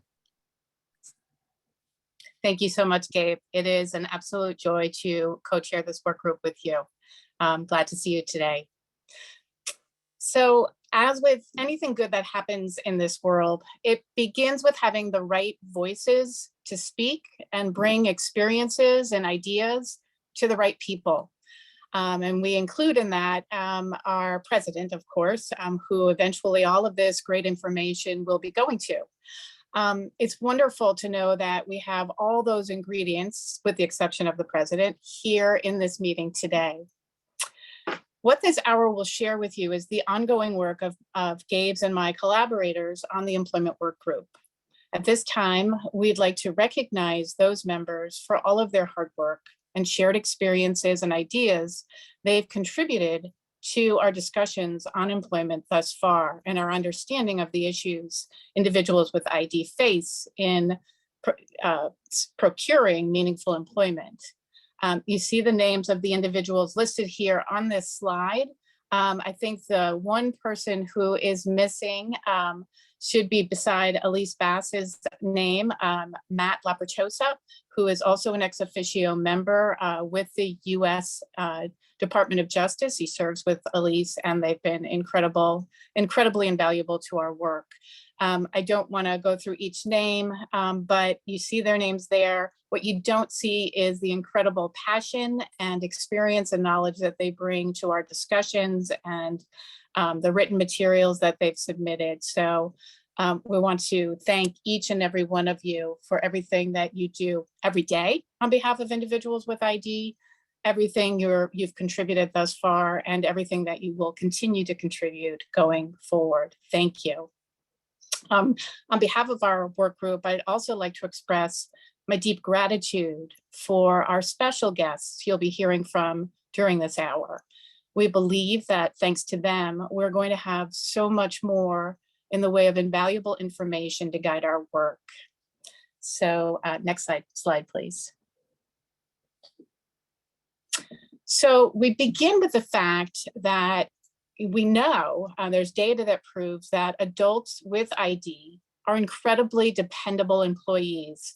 And I believe Gabe will share more specific data to that point when we go to the next slide. But I think the question on all of our minds is, why does it have to be so incredibly difficult to get there? If you're a person with ID or a family member or a potential employer, where do you go to get all of your questions answered? Where do you go to get the right supports and other types of resources? Turns out it's in far too many places. And we don't believe it's, there's no malintent there, that so much is available, but often difficult to find. But the question is, can we do better? Can we bring that information, those supports and resources together in a place, in a location where people are better able to find what they're looking for in a much more expedient way? Particularly people who live outside the world that we know, where the jargon may be confusing. So I think for potential employers, we also want to make it as easy as possible for them to find what they may need to help them employ people, adults with ID. So some other issues that our group has identified when we got together for our discussions was that as of May 2022, we see that individuals with disabilities represented 9.4% of the federal government workforce. And we'd like to see that number increase. We think it would be a good practice to do so, and maybe market or brand, so to speak, the federal government as a role model for employing individuals with ID that could help inspire or encourage private businesses, more private businesses, to follow their lead. Also, you see on this slide that we're looking at coming in 2025, the expiration of the work opportunity tax credit. Now, you know that credit is available to employers for hiring and employing individuals from certain targeted groups who have faced significant barriers to employment. It joins other workforce programs that incentivize workplace diversity and facilitate access to good jobs for American workers. We know that the credit has been authorized to be extended to the end of December 2025. So again, we'd like to see that continue going forward. And again, no malintent. Next thing that we're looking at, there are great challenges for the agencies who are charged with supporting employers who hire individuals with ID and covering the associated expenses incurred by employers for disability hiring, as well as other types of challenges associated with those agencies that you see listed there on the slide. Our group also spoke to the low pay rate for voc rehab, supported employment services, and I think the direct support work group covered that beautifully, but much more needs to be done there, obviously, as well. Importantly, employment supports to the sovereign nations. Our second special guest, Joshua Drywater, will speak to this more specifically and more correctly than I can, but there is a dire lack of supports and resources to sovereign nations for their tribal citizens with ID who are seeking employment training and employment itself. And again, Joshua will speak more to that, but much needs to be done there. Another issue that I'm going to have Gabe explain more on is the need to increase the number of shadowing and mentoring opportunities for adults with ID. We're going to keep that slide up, but Gabe, I'm going to turn it over to you. You know, we're very passionate about this in our discussion. So over to you, Gabe. Okay. It is important to know everyone can have gainful employment, and individuals with intellectual disabilities are often included from programs and services that support like integrate comprehensive employment.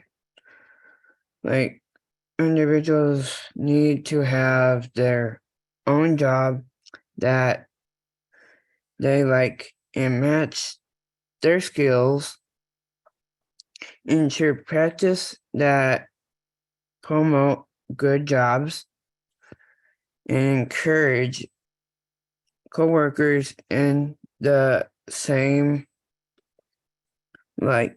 roles to work in teams as mentors, finding work sites where individuals can to a peer mentor can be helpful for making employment choices and receiving in around to on the job and work with business and in the community to understand the benefits of hiring workers. Like with disabilities and improving the hiring process, share information about work policies, employment supports, and job-based programs and services, and plain language, like increased work experience, like project search, pre-eds, internships, mentoring programs.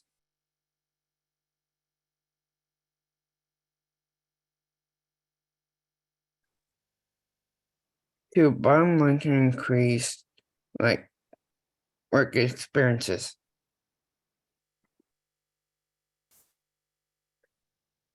Right. Thank you so much, Gabe. That is, yeah, spot on. I think the next slide is yours to take. So we'll move on to the next slide, and it's yours, Gabe. Okay. This slide means that what percentage of people with IDD are employed. Thus, out of every 2 working ages adults with IDD is in the labor force and exert with currently employed and searching for work. Only 44% of adults with ID age 21 to 64 are in the labor force of 28% of working ages adults with ID have never held a job. Like national snapshot of adults with IDD in the labor force as Special Olympics. Our people with disabilities are more likely to be self-employed.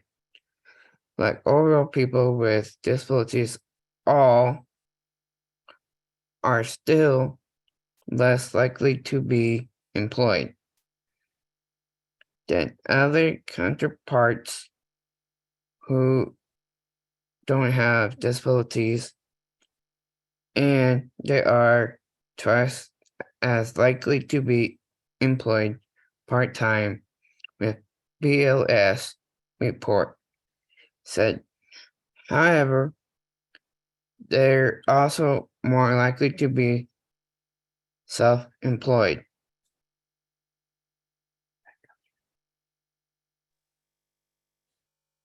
Right, Gabe, and the people who are adults with ID who are in the private workforce, who aren't self-employed, actually are some of the best workers out there. And you'd like more, businesses to understand this, that 62% of adults with ID in the workforce have been with their jobs for more than 3 years, which is incredible. Jobs having, a stable workforce is so important to businesses. So thank you very much for sharing what was with that. Thank you. Next slide, please. So there isn't one person on this call that wasn't negatively impacted in some way by COVID-19. And I think BJ spoke to that health-wise and what happened with him in the previous presentation. And we know that, individuals with ID were particularly impacted during COVID. And I know that other work groups will also speak to this awful period in our lifetimes. But at the same time, what also came out of the pandemic and the lockdown was the opportunity for people to rethink what going to work means. We found that we were quickly able to pivot and make good use of the technology that exists today and work from home. And I guess, full disclosure, I actually didn't pivot. I couldn't pivot without the help of my youngest son. I'm very technologically, that me and technology don't wash well. But if we look at a snapshot of who and how people were employed in 2022, as we were emerging from the lockdown, this information came from the US Department of Labor. We see that a majority of the individuals who were self-employed were those that had some form of disability. And I apologize that I don't have the exact data that helps us understand specifically how many self-employed individuals were people with ID in 2022. However, we do have with us today one incredible guest who you'll be hearing from in a few minutes, who Robin will introduce. He will share the hows and the whys of his journey to becoming a successful entrepreneur, self-employed person. Which brings me to my final point. I think that's what's most important about all of this. And as we continue our discussions, what's most important about the overall snapshots that we look at, the data that we speak of, is of course that behind all of this, behind every picture, every data point, is a person who is in possession of unique skills, interests, and talents that are bringing new products and services to the marketplace where we can all enjoy them. So what we talk about today and going forward is critical to what can and should be done in the world of employment of people with IDD.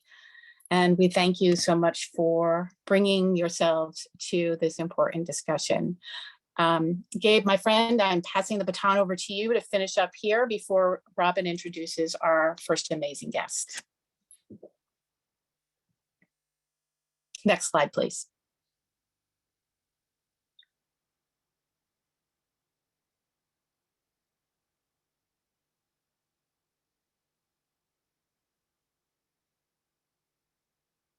I don't know if the screen is frozen.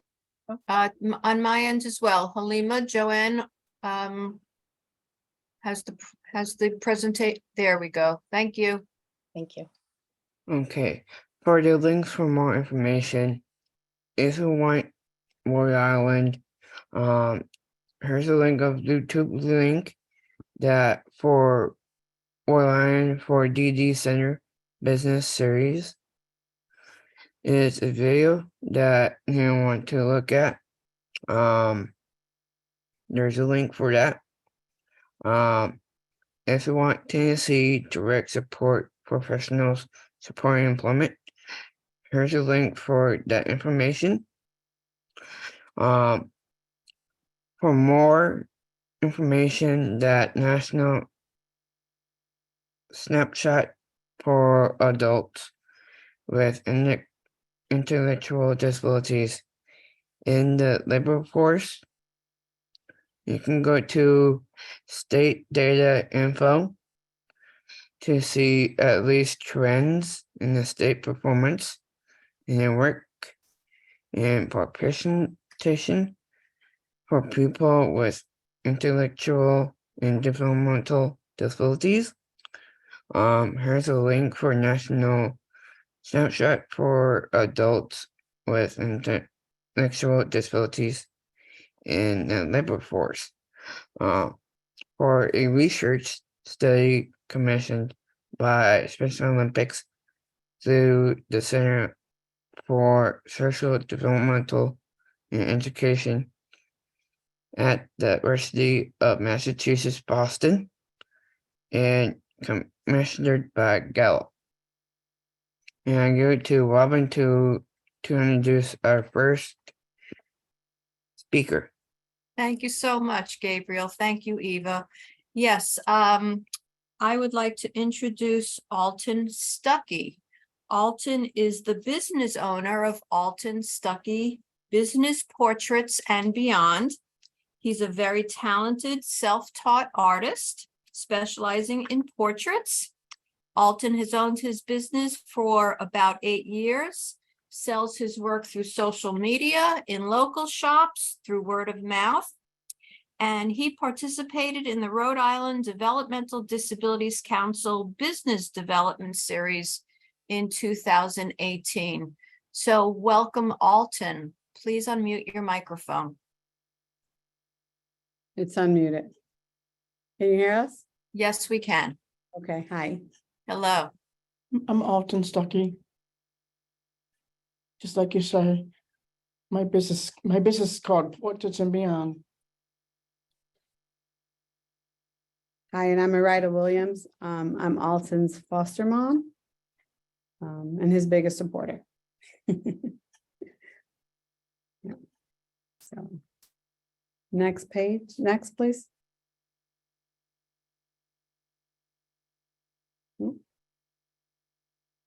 So talk a little bit about your portraits there. Alton Stuckey. You need to speak up, bud. Rhode Island business owner, Alton Stuckey, Portraits and Beyond. Okay. Next slide, please. How you started your business. How I started my business, I was 14 years old and started to draw in the 90s. You were at a day program? I was at a day program.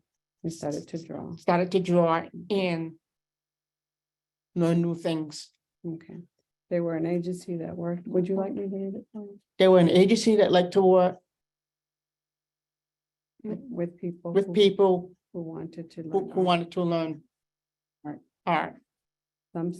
Some staff were graduates and of the university art of the university art program. Okay, they helped me to learn new They helped me to learn new things. Yeah, and you wanted to thank them. And I wanted to thank them. Next. Okay. My first steps to own my business. My first steps to own my business, I took abstract art classes at the Rhode Island at the Rhode Island Museum.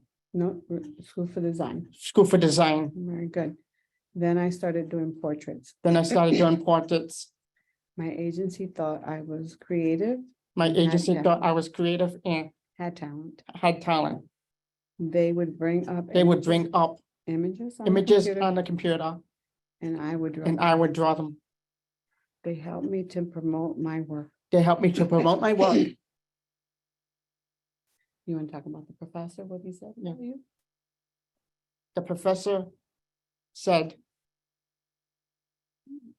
That if I could read and that if I write could read and write, I better, could teach better than I can teach the class. he was very proud of you.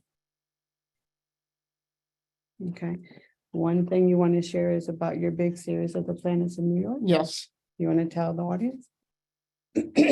I painted a series of the planets and the sun. It was displayed at. It was Archive displayed at Archive in New York. in New City. York City and then got sold. Next slide. About my business. I started my business. I in started my 2000 business in 2019. I Create created portraits of people, pets, pets, or wedding couples, wedding couples. from individual photos. Yes, From but from individual photos. I use I use watercolors, paints, pencils, pencils, crayon, chalk, and oil. and oil crayons. I also create paintings I also create paintings, and abstracts abstract art of landscapes of landscapes, and seascapes seascapes, and architect, like houses. houses, buildings, bridges, etc. Okay. I create my annual calendar I create my annual calendar yearly of my each- favorite works of of my art. favorite works of art each year. I create a different theme. And this year's theme is what? This year's theme, 2023 was shattered glass. 2024 will be a kaleidoscope. Next. Why I love being a business owner. Why do I love being a business owner? Getting orders from people. Getting orders from people, Making some money, making people, meeting people and sharing sharing my talent. Yeah. It makes me me happy. I am proud of- of myself. Next. Where I sell my art Where I sell my art online through Instagram, online through Instagram, pop-up art show, pop-up art shows, small business Small Saturday, Business Saturday, shop in shops Rhode Island, in Rhode Island, my church, my church, and by word of mouth. and by word of mouth. Okay. And you give out your business card when you're in the community. And I give out my business card when I'm in the community. Next. Other supports. Other supports, My family. my family helps helps me with funding my finding for my supplies. for my supplies, Materials that I need.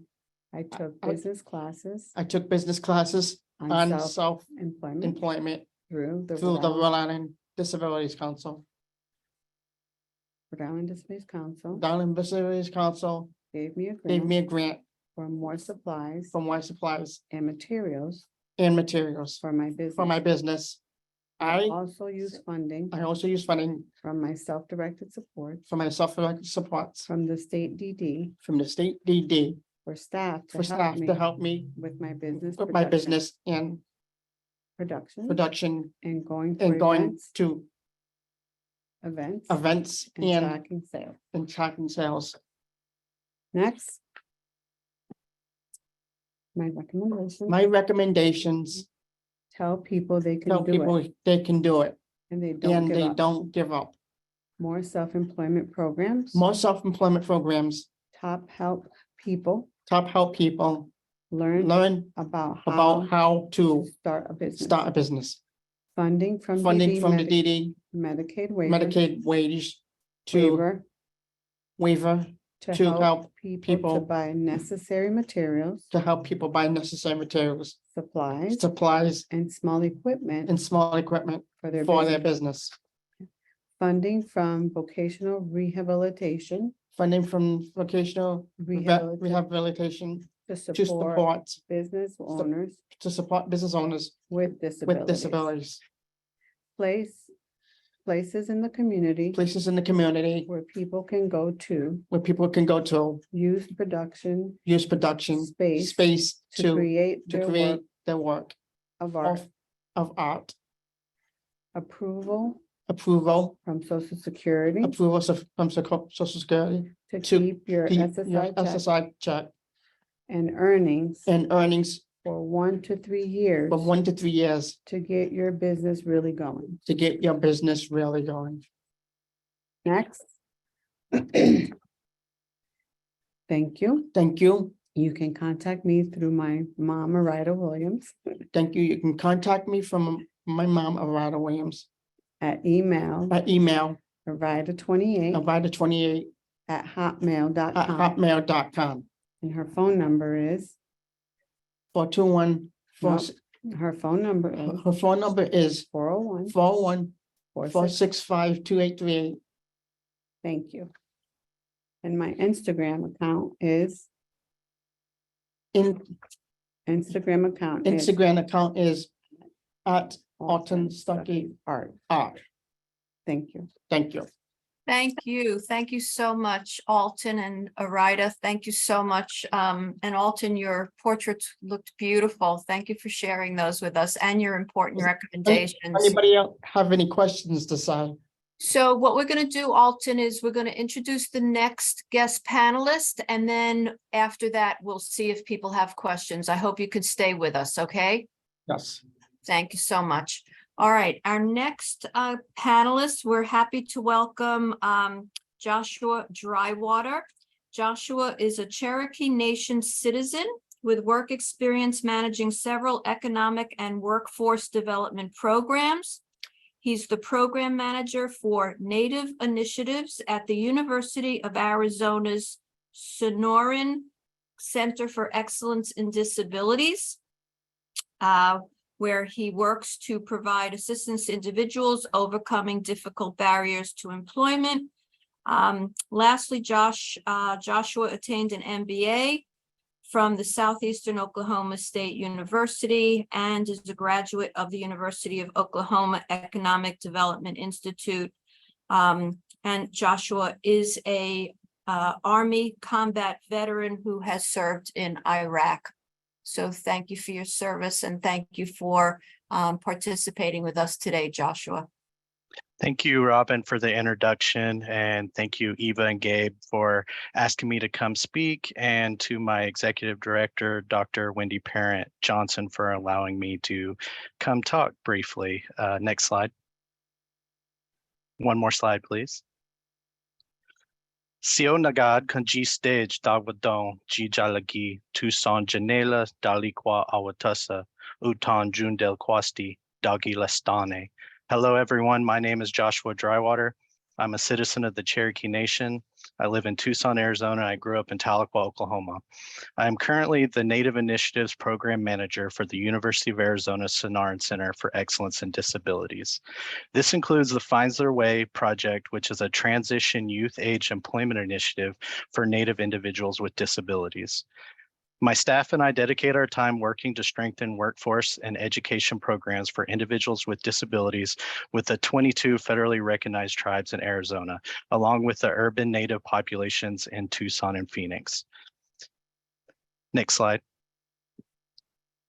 I believe it's important to note to not have a homogeneous mindset when discussing Native American matters, as there are factors that can appear similar or shared among Native American communities. Each tribe and community, for that matter, has its own set of strengths, barriers, culture, and traditions. We can say, however, that 1 in 4 Native Americans live in poverty. Nationally, unemployment rates are being reported as 3.5%. But rates are reported considerably higher for Native Americans, with estimates nationally at 11.2%, but depending on location and other circumstances, rates can be as high as 80%. These rates are also compounded in tribal communities that have been severely impacted by the COVID-19 pandemic and pre-existing challenges and disparities prior to the pandemic. Data suggests that Native American students are 2 times more likely to drop out of school and experience graduation rates of only 74%, the lowest of any racial group. Native American students with disabilities represent 18% of the population served under the Individual with Disabilities Education Act, also the highest of any racial ethnic group. Next slide.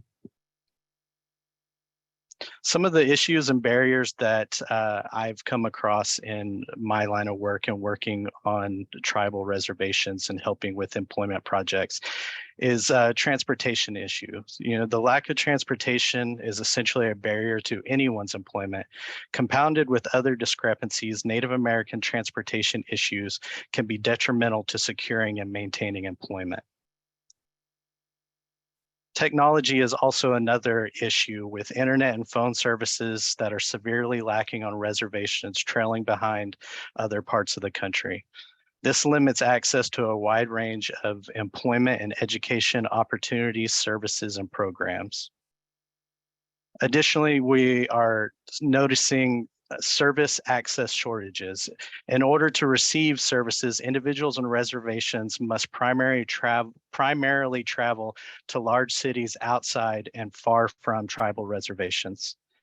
Also, with the social services, many tribal nations do have social service departments and they're doing an amazing job, but often lack funding to provide all the services that are needed. Next slide.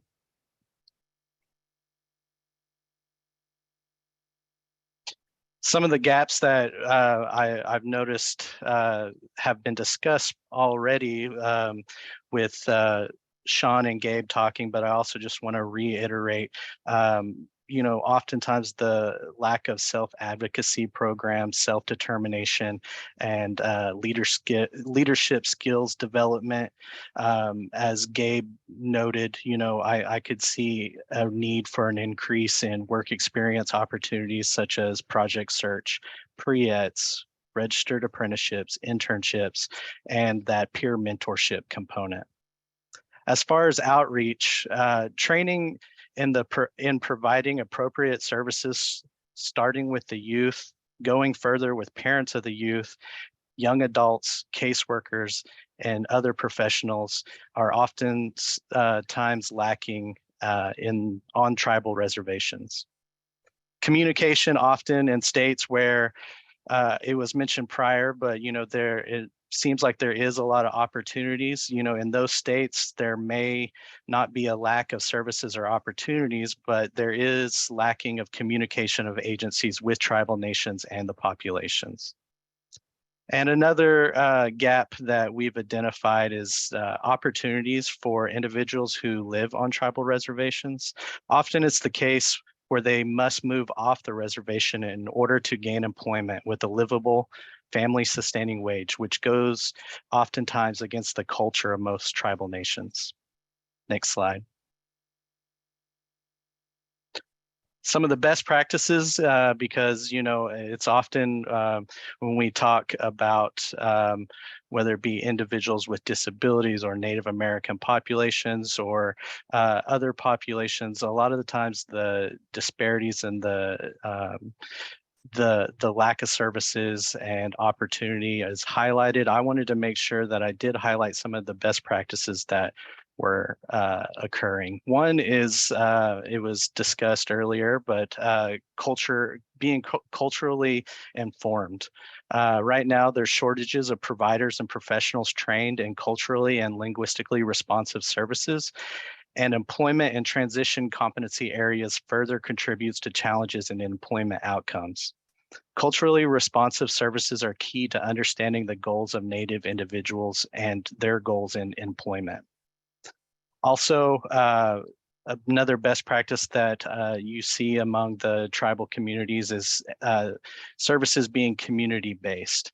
The empowering and funding for programs for Native communities to provide culturally informed services to members of their communities definitely would help to ease a lot of issues, as often if us that work in the direct services or the provider field, if we don't know about a service opportunity that's happening or open to our clients, then more than likely the client does not know about those services. Within the Native communities, a high concentration on being family oriented is seen because the family is often a tight-knit nucleus for tribal members. Decisions aren't formed solely on individuals thriving economically as much as it is the family and the extended family unit survival. And the last best practice I've seen, of course, I want to say resiliency. The survival of Native Americans through structured genocide, racism, and cultural assimilation speaks for itself in terms of the ongoing resiliency and persistence of Native populations. Next slides. So I wanted to kind of round out the issues and gaps that I've identified and with some possible considerations moving forward. One would be building upon the Native community framework. The support of grassroots programs tribal nations to develop to solve complex issues in their own tribal communities and with individuals with disabilities. Often grant funding comes with certain requirements outside the cultural scope of Native communities. To reiterate, tribal communities are not all homogeneous across the board. Tribal communities are experts on identifying community level issues and coming together to develop solutions to these problems. More support can increase this effectiveness. Also, the tightening of communication at all levels, tribal nations, especially those without tribal voc rehab and other workforce development programs, would benefit greatly from more reach from the state and federal services within their reservations. Something that isn't currently happening because I know that I've seen statistics that show a small percentage of state services and funding going to individuals who are living on reservations. Community collaborative, I can't speak enough on how this approach has time and time again helped a lot of the situations, including the communication and building that framework. There's much evidence of Native Americans using innovative creativity and cultural traditions to improve their economic conditions, but there's still much work to be done. Tribes need the federal government to fully honor its promised obligations. And without work, it is difficult for any individual to rise out of poverty. Without a well-paying job, it is difficult to save, purchase a home, and build wealth. Thus, increasing Native American employment and individuals with disability employment is necessary for addressing poverty. Thank you.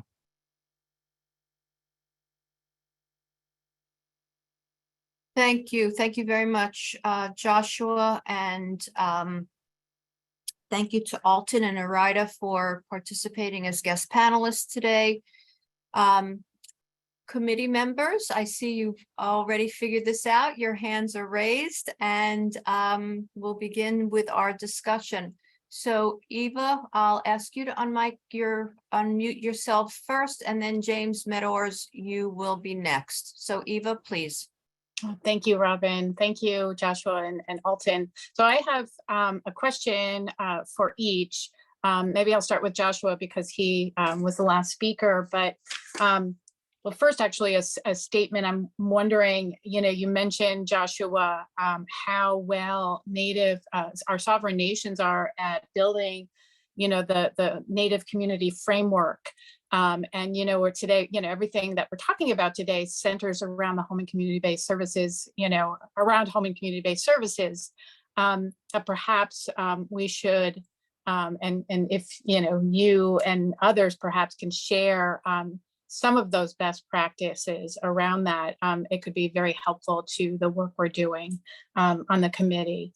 But I wanted to find out from you, Joshua, because of the uniqueness of each sovereign nation, they create their own laws. There's that trust relationship with the federal government. How would, say, an outside small business owner, company,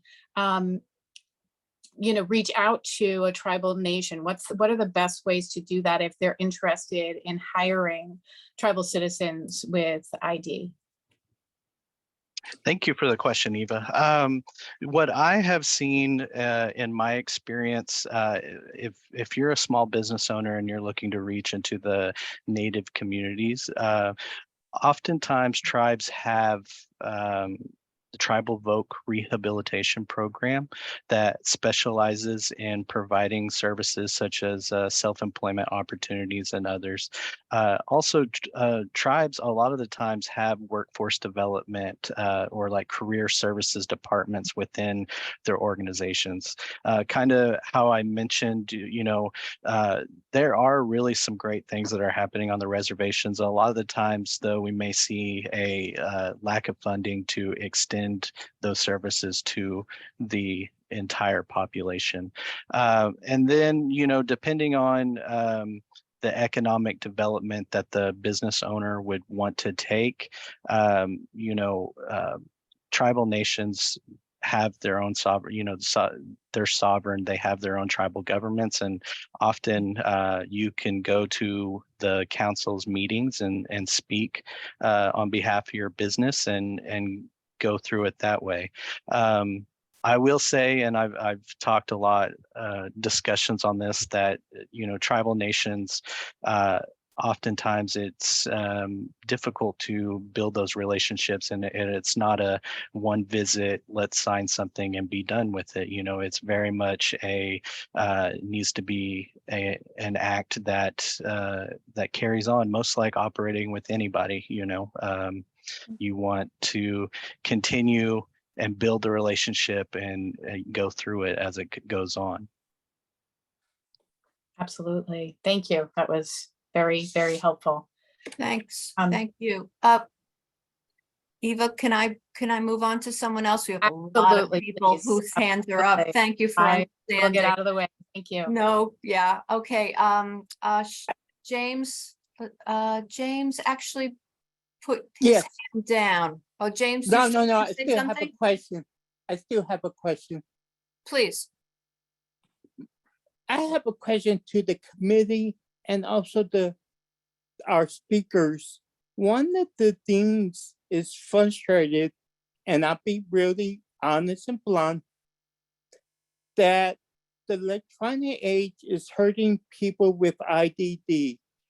What I mean with that is that people with disabilities have to go to the local businesses, do computer work to use their skills to answer questions. From sometimes the questions means no, sometimes no means yes, and sometimes yes means no. How we could get employers be willing to do that if they're not willing to hire us because of the electronic age?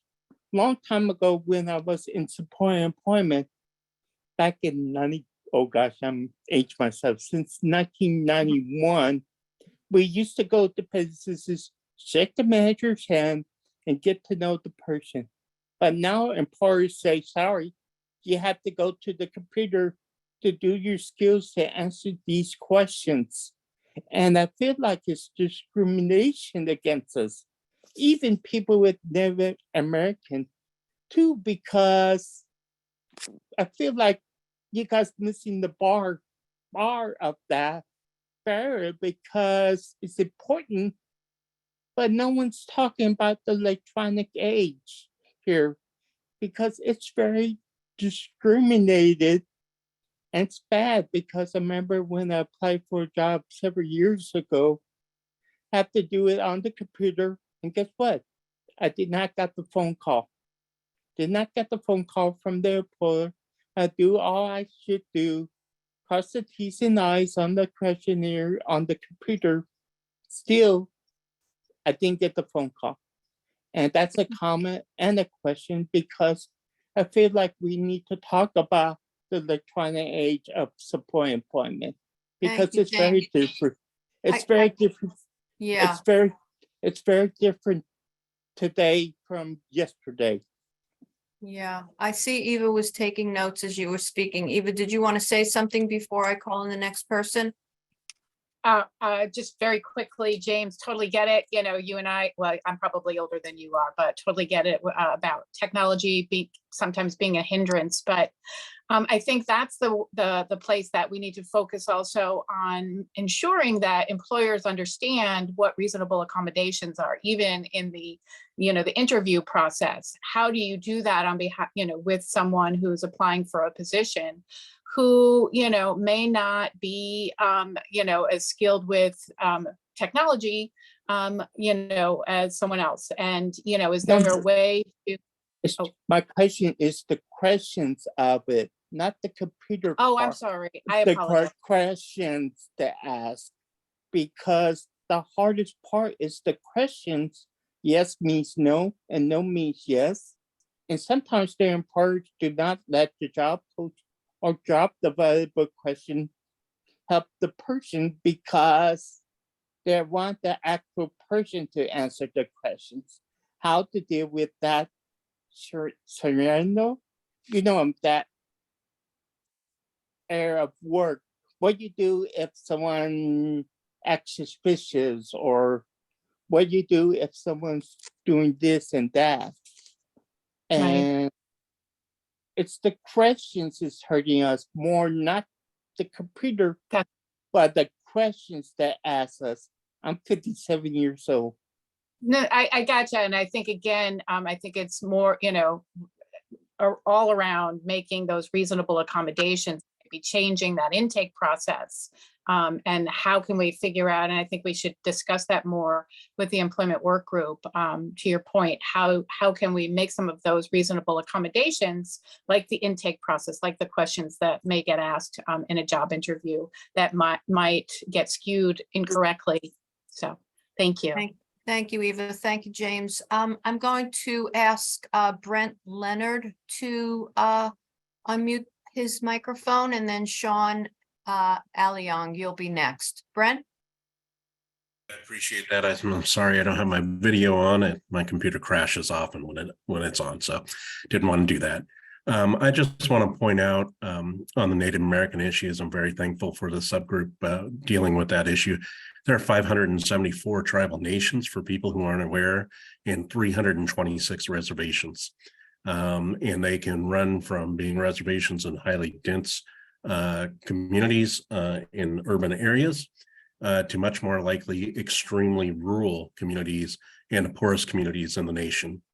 Unemployment generally for Native Americans is a significant issue, but unemployment for people with intellectual and developmental disabilities who live in those communities is astronomically high, I am assuming. And I'm assuming because I don't think we have very good statistics or analysis of the situation or needs. So I'm really happy that the subcommittee is addressing that issue. And I think the best practices that was pointed out by Mr. Drywater are excellent. And I think that's encapsulated best by having the tribe run programs themselves in their own communities with as few strings as possible. The history of federal Indian policy shows us that the best programs that work are ones where the tribe runs it and controls it. So I'm very hopeful that there will be a recommendation that the federal government increase resources substantially to tribal communities for disabilities issues, and to develop disability rights offices. They've had tribal employment rights offices since the 60s or 70s that have been fairly successful. But I think a program that really focuses on allowing tribes to develop their own disability rights offices in their own communities with as broad a scope as they need to address for the needs that they know they have, and to be able to implement the solutions they know will work is something that's desperately needed. In addition to perhaps some of the agencies at some point developing a comprehensive needs assessment, but that will be a Herculean task. Thank you, Brent. Sean, and then forgive me, Sean, and then I'm going to read something in the chat from Santa Perez. Sean, would you unmute your microphone? Yes, just let me say to Alton Stickner, you is the American dream. To own your own business as a person with a disability, that's what America look like. And you is the American dream. And to Mom, thank you for letting him follow his dreams, like my mom did with me. I'm in college. As you can see, I'm using a study breakout room for my office. But I just want to say, you is a true example of what the democracy look like. And so I just want to say that, and also for the fellow support working group, how can we, for the employment working group, how can we develop a program that will get more people like Alton the support that he needs to be self-employed and to integrate and be owners and CEOs in corporate America? Thank you. Wow, amazing. John, thank you so much. And you're getting a lot of positive feedback in the chat. Lots of people are excited by your comments in support of Alton. So thank you. Thank you for those comments. Just those of you who are watching the agenda, we do have some more people interested in commenting. We're going to extend this discussion by 5 minutes.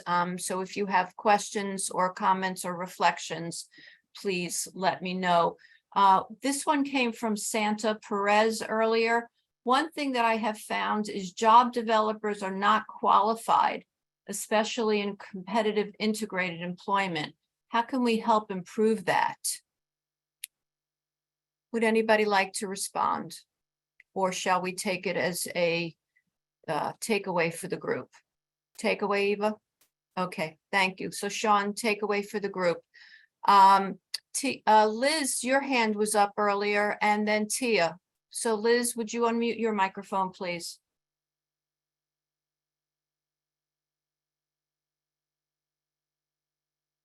Liz, I think you're still muted.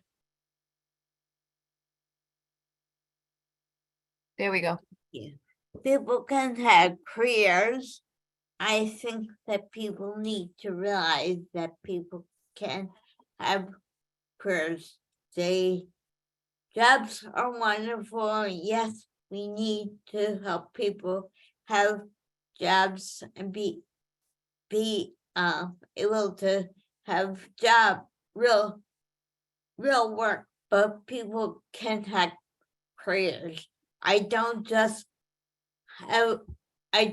don't work at the Association for Universities and Centers and Disability. I had a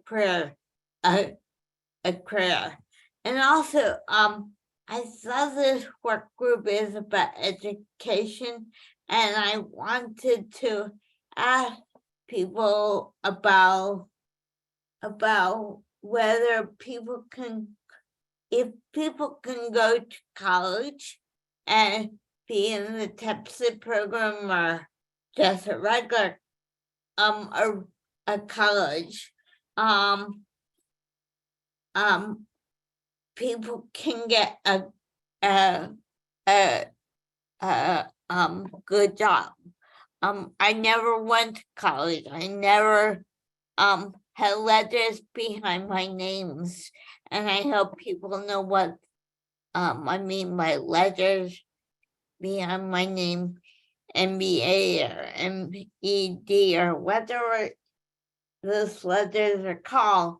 And so I worry that somebody else will be able to go and be in policy because they are smarter and they are capable more to do the job. And I'm thankful that I have my job because people believe in me. And people were willing to give me the chance to show them that I could go up on Capitol Hill and talk about community-based services, or talk about the direct care workers or the transformative competitive integrated employment act, but I don't have letters behind my name. Thank you. Thank you, Liz. And you do have letters with your name. Eva has put them into the chat, EXPERT, expert. So thank you for that. Tia, would you please unmute your microphone? Yes, I like to say your panel was very good at expressing people with disabilities working, and the young man who's done his own art business is awesome. I do want to agree with Liz about people need to start talking more about people with disabilities having a career. It's really important that we think about beyond jobs, because sometimes it stops there when people say, oh, I got somebody a job, and they expect people with disabilities to be in that job forever, not change the routine, or not be able to do anything else besides the same old things. And when people think about people with disabilities working at his job, they don't always advance that to thinking how people can have a career. When you say job, you just think of the normal jobs out there, but there's so much more out there. If you say, I'm trying to get somebody a career, they look at it differently than when you just say a job. Great points, Tia. That's great points. And you're getting really good feedback in the chat. Santa's agreeing with you. Kathy's saying, in addition, getting an increase in pay. So thank you. All right, if I read something in the chat now, Tia, or did you have something? Yeah, Sure. thanks so much. So this is from Jordan. She's saying, I don't know, Jordan, he, she, or they. I'm sure this is being thought about, but I would love for this employment group to work off some of the great information the DSP group presented on earlier, and think about how we can work with the support we need and how our families can support us without unpaid labor. Thank you, Jordan. Thank you. So just follow, Santa's just also adding job versus career. Liz is adding also end sub minimum wage. Thank you, Liz. And Joe is also endorsing Jordan's comment and making that connection. So excellent. Thank you, everybody. So thank you very much to our guest panelists, Alton and Adira and Joshua. Thank you to the work group. Yes, hands in motion. Gabriel, Eva, thank you so much. So just to keep things on the even numbers, we're going to start our break and we will come back at 2:50. So again, recommend you take the time to rest your eyes, walk from the screen, and take your break. We will come back promptly at 2:50. Thanks, everybody. Let's have our interpreters back on screen, and we will begin our next work group presentation, which is on community living. We will have one of the co-chairs, Santa Perez, begin the kickoff, and we have 3 guest panelists for this topic this afternoon. So Santa, please begin. Thank you.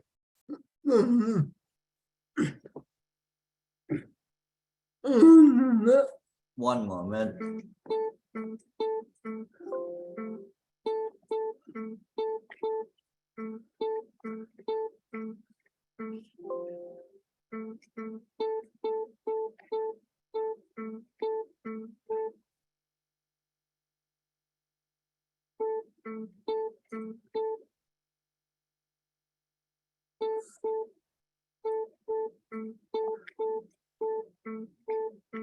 Hello. My name is Santa Perez.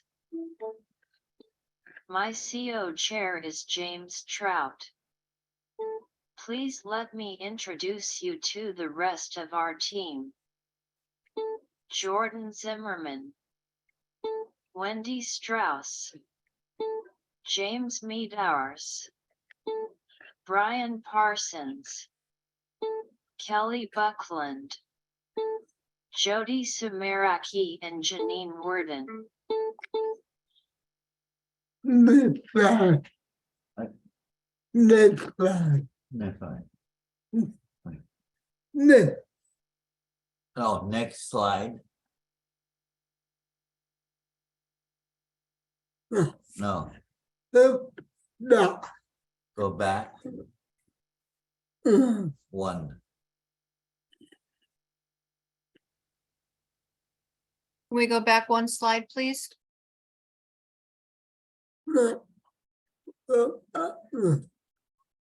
Go up 1. So sorry, Santa, this is, I think, where we are now, yeah? Okay, great. Okay, good. James. Yeah. James. Okay. Now, there are several issues that are surfaced by our particular work group, the SCBS and Community Living Group. The first is assistive technology. Now, individuals who have an ID/DD, they need to learn assistive technology at an early age. This way, they're better prepared to deal with the world around them and can integrate into society better than others who do not. In terms of disaster preparedness, we also want to ensure that people who have intellectual disabilities or developmental disabilities, that they have more knowledge about disaster preparedness and disasters just in general. Too often there was a big lack of understanding, knowledge, and as well as a lack of coordination surrounding durable accommodations to deal with disaster preparedness. Finally, when it comes to education, there is a genuine lack of services and support at the K-12 level and during transition period.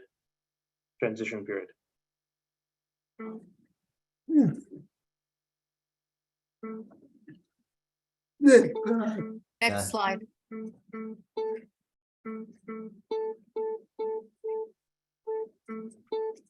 Am I doing this one as well?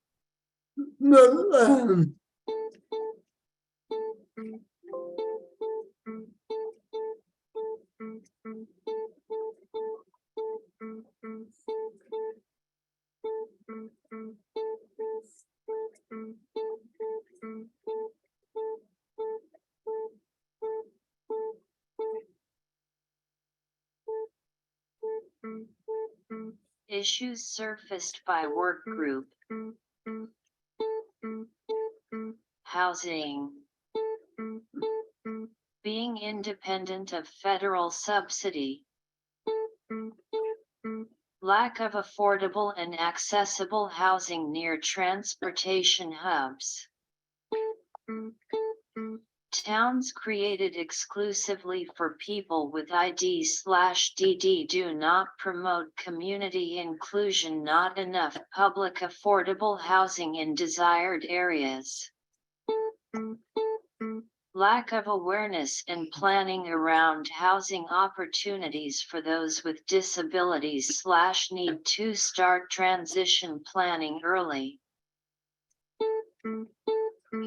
Zoning restrictions limit the availability of housing options that could provide additional types of community living, and individuals with disabilities face discrimination from landlords. Okay.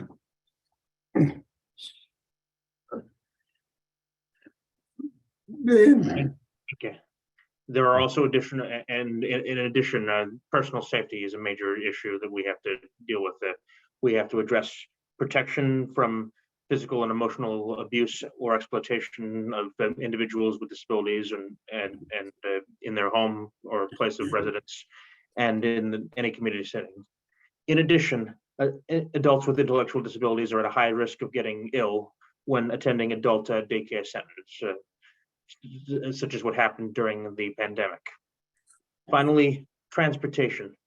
We have a deficit of accessibility, particularly in urban and rural communities, and I would say suburban and exurban as well, but particularly in urban and rural communities where they're not often, sadly, not available for financial reasons.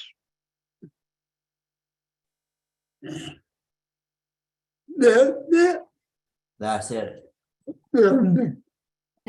Thank you very much. Thank you, Santa and James. So the drill down here on community living is going to be on disaster preparedness. And our first guest speaker is Amanda Baker. Amanda has a BS in communications from Florida State University. She currently serves as an advocacy specialist with Disability Rights Florida. She previously worked for vocational rehabilitation as an employment specialist. Also was vice chair of the Florida Developmental Disabilities Council and was on that council for 5 years. In 2018, Amanda experienced the impact of Hurricane Michael in her home of Panama City. She experienced life-changing impacts with that storm and eventually had to move to a new life in Tallahassee. With Amanda today is Brian Russell. Brian will be part of our panel discussion later. But just to introduce Brian, he is the Emergency Management Coordinator with Disability Rights Florida, where he works to ensure the needs of people with disabilities and their caregivers are included in emergency preparedness, response, and recovery efforts. So welcome to you both. And Amanda, if you would unmute your microphone, we're eager to hear from you. Okay, great. I'm going to start by sharing my screen. Let me see if I can manage that. Let's see. Looks good. Okay, can you guys see this? Yeah. Okay, great. So I just wanted to have these pictures up while I was talking about my experience. You see a before and after picture of my apartment, and as well as the street that my apartment was on after the storm. So, all right, so just to walk you during the storm, to walk you through, if you guys could leave those pictures up for a minute while I go through this part. Okay, thank you. So, okay, the sounds were not so bad in the beginning. I was thinking that this was going to be just like any other storm that we had before. You know, I've been through hurricanes before, no big deal, right? You lose power for a couple of days and you're fine. Well, I was so very wrong. At first it started raining in my house, and that's when I thought, well, this could get bad. And then the dreaded freight train sound came down my street, and my apartment, the foundation started shaking, and it felt like it was going to come up off of the foundation. And I really thought that this was going to be my last day on earth. I can't explain the severity of the sounds that I was hearing. The glass breaking and the wind. There's just no, that sound is going to be burned in my mind forever. And so I couldn't go to the special needs shelter because I couldn't, first of all, get any information as to whether they had hospital beds, which I would have needed because I can't get on and off the floor or on and off a cot. And nobody had those answers. And so I chose to stay at home. And then I found out later that they didn't have any of that stuff anyway. So as dangerous as it was, and I was in the downtown area where it was the worst, it was still safer for me to stay at home than it would have been for me to go to a shelter. And so immediately afterward, after I've survived the storm that, and I'm sorry to get emotional, it was just a very traumatic day. After I survived this storm, I'm still thinking everything's going to be okay. You know, we'll get through this and everything will be fine. There was a tree that came down in front of my door, so I couldn't go outside for 3 days. Then somebody cut a hole in that tree, so I was able to go out, but I still had to worry about conserving my wheelchair battery power. So I could only go out for a few minutes each day. I depend on personal care attendants, and most of their houses and apartments were destroyed. So I didn't have access to care. Nobody could come to me. I did have my roommate who does some personal care who was with me, but no one else was able to get to me for several days. And then I was able to leave on day 7, and it was 101 degrees inside of my apartment when I left that day. And the heat caused an exacerbation of some of my health conditions. And so I was in pretty bad shape when my friends at the Florida Developmental Disability Council helped me move over to Tallahassee. And when that day happened, I thought I was only going there temporarily because it didn't sink in all the things in my life that were affected by the storm, and that all of my staff that worked for me also didn't have places to live, so they wouldn't be coming back to work. I put 10 miles a day on my wheelchair, driving down sidewalks and getting to buses.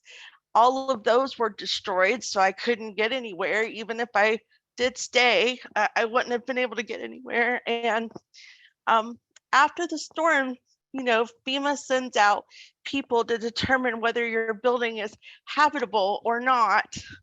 And being able to stay, deciding if you're going to move or stay, it has so much more to do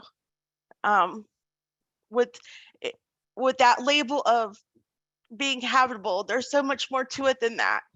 You know, I didn't have access to care. I didn't have access to the doctor. No transportation, no way to get anywhere. So those are the factors that factored in when I decided that I had to move to Tallahassee. And getting FEMA on board with that plan was very hard.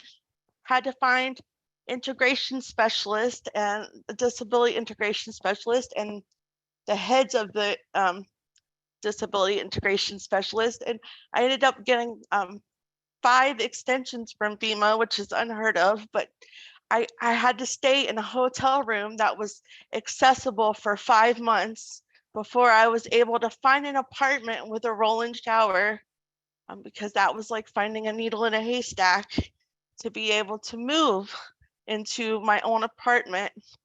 So I have waiver services through APD, and I had to get all of that transferred. I had to get all of my stuff moved from Panama City to Tallahassee in a relatively short amount of time. Thankfully, my church was able to help me with that. And then I had to sign up for transportation services. Another big obstacle was getting my Section 8 voucher transferred from a housing authority whose office had been completely destroyed. And I kept getting the answer of, we're waiting for them to send your voucher. You're waiting for who to send my voucher exactly, because their office is gone. So trying to make people understand that the office was actually like gone, not just damaged, but literally does not exist anymore.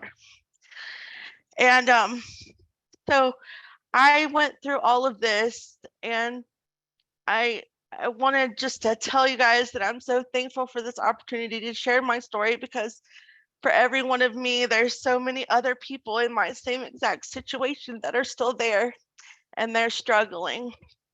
So next slide, please. Oh, here we go. I'm sorry, I'm doing the slides. Anyway, so here we go. I wanted to share, because I work for a wonderful organization called Disability Rights Florida. We have some great resources on our website.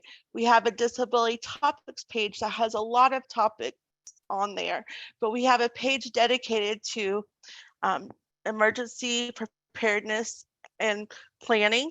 And we have information, brochures on being prepared, and podcasts on different topics. As you can see, special needs shelter podcast, information on evacuating versus sheltering in place, shelters and accessibility, pets and service animals, medication access, links to other resources. And we also have a page that is updated regularly with the most current disaster information, whatever the most current storm is. And so Brian, I brought Brian with me so you guys could ask him questions specifically about our organization's resources and what we can provide. But I just wanted to thank you all very much for having me and letting me share my story. And I hope that it's helpful. Thank you, Amanda. I think it's going to be very helpful. Thank you very much indeed. And just so you know, we're going to go and hear from the other two guest panelists on this topic, and then we'll have an open time for discussion. So hope you and Brian can both stay for that. Our next guest panelist is Vance Taylor. And Vance is the Chief of the Office of Access and Functional Needs at the California Governor's Office of Emergency Services.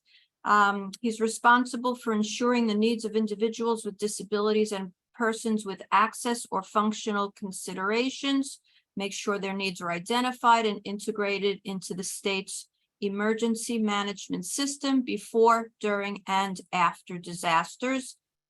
Before joining Cal OES, Vance worked in Washington, D.C. as an advisor for 2 members of Congress on Homeland Security, emergency management, and infrastructure protection issues. Vance, thank you so much for joining us. Please unmute your microphone. We're eager to hear your remarks. Hi, thanks very much. I appreciate the opportunity to be with you today, and really appreciate the story that was just shared. Thank you, Amanda. I think you did a really great job of highlighting what it means to be somebody with a disability and be impacted by a disaster. One of the things that we've learned in California is anytime there's a disaster, regardless of whether that's a flood, a fire, a hurricane, an earthquake, there's only one common factor that we found in all of them. And it's that they disproportionately impact individuals with disabilities. People with disabilities get hit hardest. There is a greater loss of life and greater amount of human suffering that occurs among people with disabilities and people with access and functional needs before, during, and after all disasters. And recognizing that this isn't just during large scale disasters where you're going to get national headlines, but this happens anytime there's an event, even if there's only an impact at a local level. And so California recognized this, leaned forward, wanted to get ahead of this, and created the Office of Access and Functional Needs. The governor created that office, placed it within his Office of Emergency Services, appointed a senior level executive to serve as chief. As chief, I have a duty to brief the governor as well as the director on these issues. And it's really a twofold mission. One is to identify what are the needs that all Californians have before, during, and after a disaster. And then to work with the community in emergency management to integrate those needs throughout every facet of the emergency management process. One of the things that Amanda was talking about, of course, are the impacts, right? The realities of what do I do when I'm impacted? And while we spend a lot of time talking about what we as a state do to ensure the accessibility of communications, to ensure the accessibility of evacuation and transportation plans, and the accessibility of shelters so that not only will people not run into that issue of having to stay in their homes because the resources they need to be accommodated in shelter aren't available, but the resources they need to have a physically and programmatically accessible shelter are set up ahead of time. So we recognize people get separated from their support networks, and we have to be able to shore up those needs through planning in advance, using an integrated process that enables people to have their needs met when they arrive.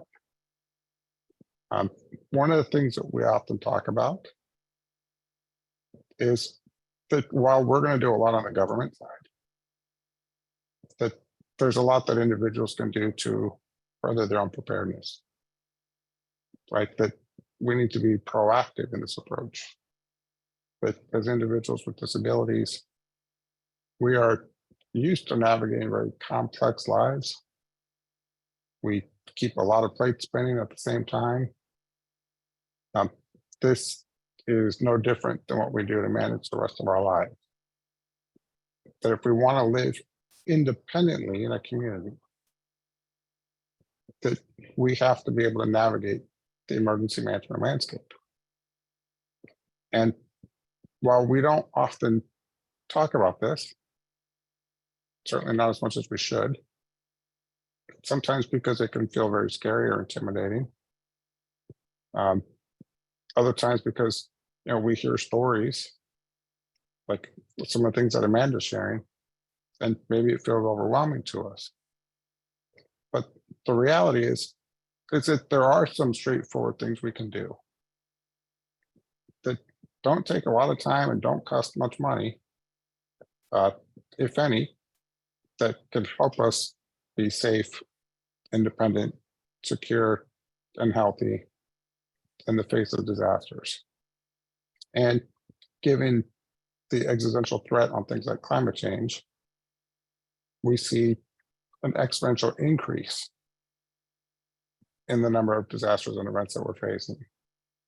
So what we'd like is to ensure that all individuals everywhere, especially people with disabilities and access and functional needs, are able to be empowered by doing just a few key things. So one of them is sign up for emergency alerts.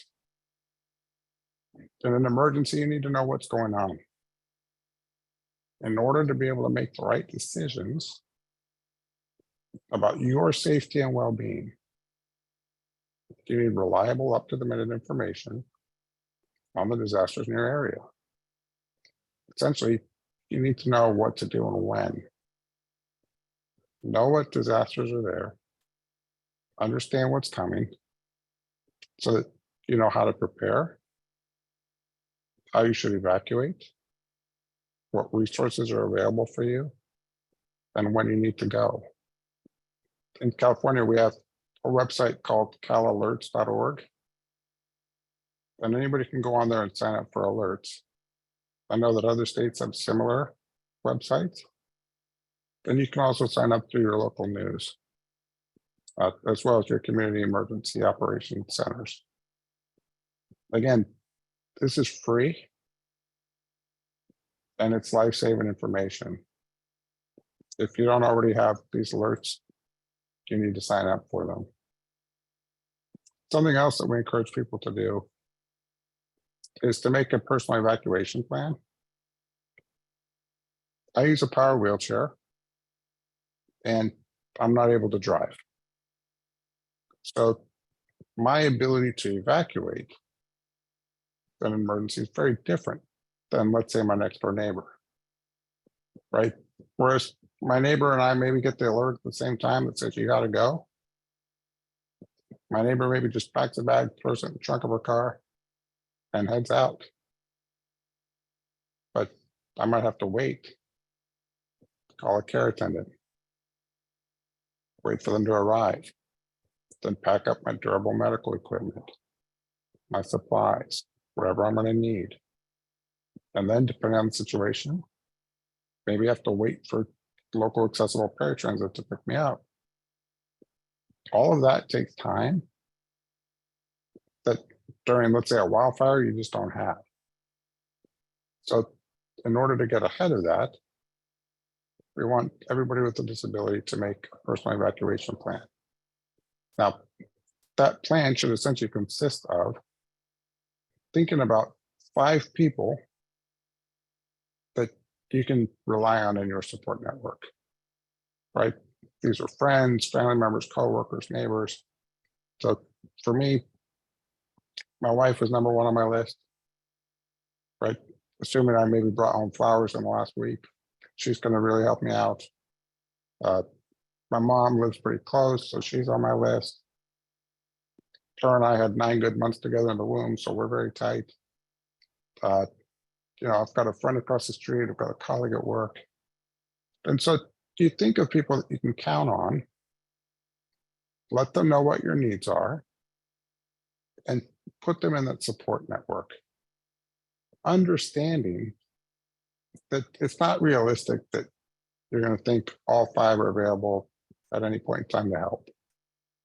But the aim here is to ensure that when you need them, that at least one of the 5 is going to be able to assist you. So that needs to be the crux of your evacuation plan, is to think of those 5 people, communicate and coordinate well with them, to make sure that you're following local guidance from authorities, and that you have a list in mind of what you're going to take with you. The number one thing that we see people have forgotten at shelters is medicine. The second thing we see that they've forgotten are chargers for power wheelchairs. And I always say, when you go to the airport, you're in such a rush to get out of the door that you're scrambling to think, what did I miss? Right? Did I turn off the oven? Did I feed the dog? Did I whatever? It's hard to think of that in a moment. But when we come up with a list in advance and tape it to the door, go down that list on our way out, we're reassured that we've got everything we need. It's the same thing when you evacuate. Come up with a list of what you're going to need and be ready to take it with you. The last 2 things, one is just prepare for power loss. As Amanda said, the power goes out. It's a very scary thing, especially if you rely on power for assistive technology or durable medical equipment. Conserve your power where possible. Charge equipment early and often.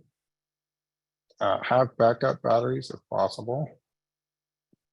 Find out where charging stations are and how to get there.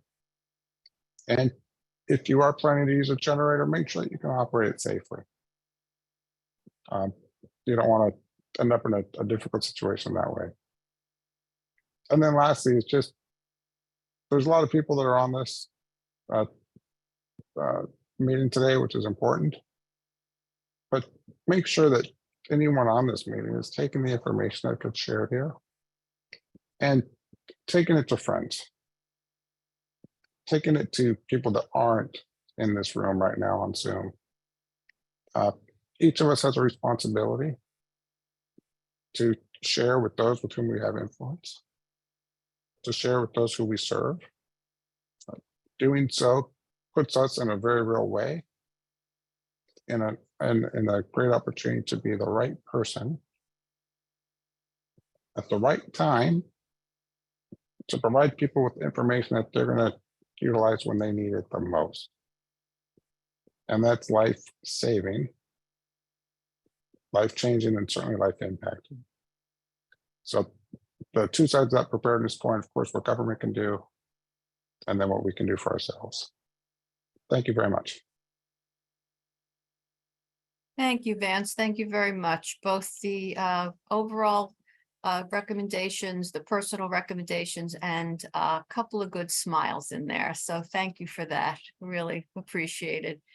Our next speaker is Kira Meskin-Schiff.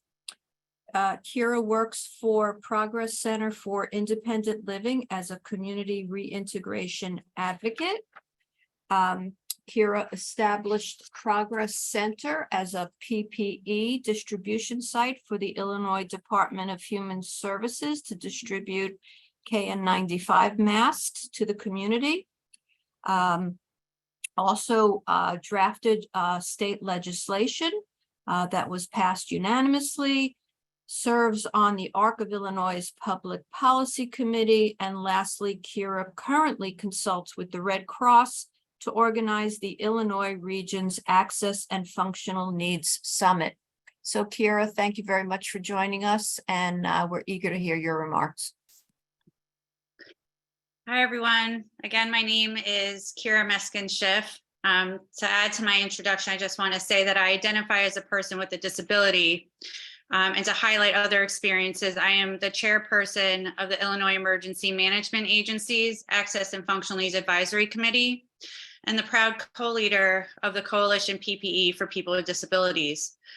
So before I start my presentation, I want to say that while I will be talking about the gaps and barriers that exist in Illinois' emergency preparedness, I am sure that they occur in other states. Next slide, please. Emergency management agencies at the federal, state, and local levels have a legal and ethical obligation and duty to meet the needs of people with disabilities. I am here as an ally and an advocate because despite these obligations, people with disabilities are not fully considered in emergency management services. Because Illinois does not have as many emergencies and disasters as other states, it is the COVID-19 pandemic that brought to light a lot of problems in Illinois because no one was prepared for it. And unfortunately, it cost a lot of our people's lives. Also, state agencies paid little attention to people who use consumer-directed home and community-based services.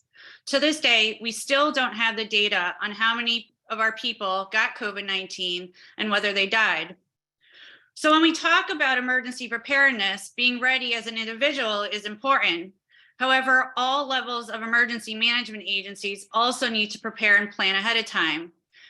And what that means is that they need to reflect on previous emergency efforts, learn from them, and do better the next time there is emergency or disaster. Next slide. It took people with intellectual disabilities and people with developmental disabilities many years to be able to live in the community, and that is where we should remain. As you know, home and community-based services are crucial for our people to not go into institutions against their choice, but also make it possible for them to return to their communities if they do. And the people who make this all possible are our direct support professionals and personal assistants. However, in Illinois is the 49th worst state to fund these community services, yet it is the 4th best state to fund institutions. What we learned from the pandemic is that there is little coordinated communication between state agencies. To this day, there is no clear or effective systematic way for personal protective equipment to be distributed to our people and their direct support professionals. The problem here is, even though our direct support professionals are considered frontline essential workers, Illinois and other states do not see them as important as other healthcare workers. DSPs struggle through the pandemic to get the personal protective equipment they needed from the state agencies that contract them. And direct support professionals are not able to safely do their jobs. And when they're not able to safely do their jobs, they put our people's lives at risk. Also, most of our DSPs are women, often single mothers, people of color, and immigrants who are poorly paid, which further worsens the health disparities that we all know exist. According to the Administration on Community Living, Centers for Independent Living play a pivotal role in providing inclusive emergency preparedness and disaster response services. However, in Illinois, our Centers for Independent Living have been given little education, guidance, and support. The same is true for Illinois' Council on Developmental Disabilities. So if you want them to be more effective, then that is what they need. Also, emergency managers need to actually follow disability laws and policies. For example, the Americans with Disabilities Act, the ADA, has been in law for over 32 years, and we are tired of and angered by the fact that people still fail to follow it.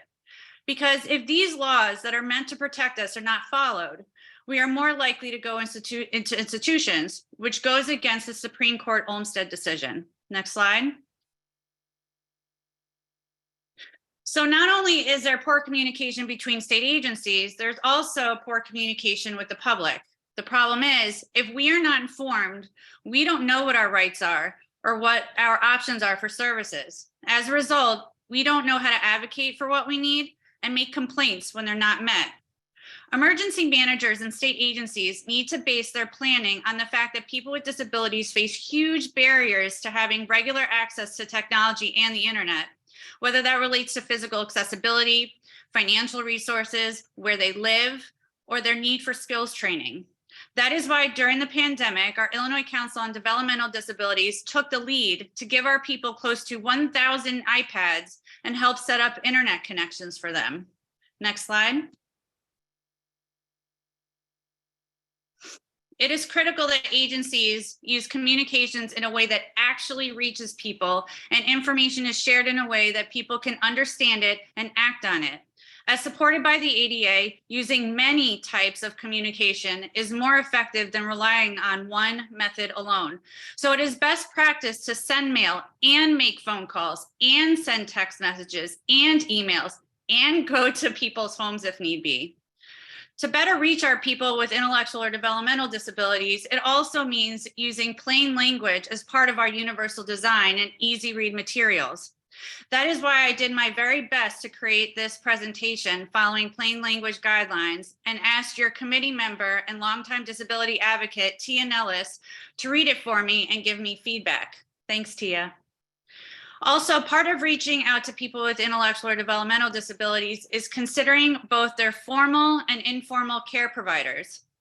Since our people can have a hard time processing information, having trusted communication partners who can help interpret information for them or help explain information for them plays such an important role in their lives. While service and healthcare providers are important, they can also be gatekeepers of information. So making sure that information goes beyond them and also gets to family and friends is crucial. Lastly, I have heard from local, state, and federal agencies how much work they've been doing internally to meet the needs of people with disabilities. But if information and services do not actually reach our community members, then their internal efforts do not matter. Next slide. Thanks. Talks about equity have become more and more common. However, disability continues to be left out of the discussion.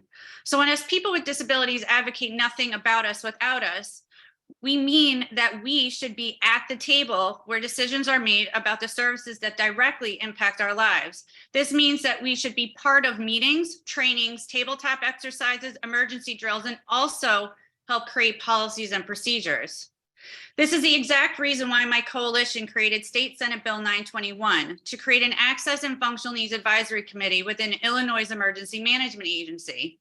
It is made up of people with disabilities and representatives from state agencies who provide disability services. What we really need is more advisory committees and even better offices of access and functional needs with staff who have firsthand lived experience of disability, because it is we who know what is needed and what is just. Also, the creation of these positions shouldn't depend on disability advocacy efforts, but rather should be a standard practice nationwide because we live in every state. As part of emergency preparedness, agencies should create more contracts with Centers for Independent Living, state councils on developmental disabilities, the ARC, and other disability-led organizations. And we should be seen as subject matter experts and be paid positions of leadership. Last but not least, we need effective and accurate data to be collected on us. In order to do so, you need to include us when developing these assessments, because if we are not accounted for, we will be forgotten. Next slide. Thank you for your time, and thank you to the people who helped me. And thanks very much to you, Kira. Thank you very much. So let me just read, thank you. I see hands coming into the,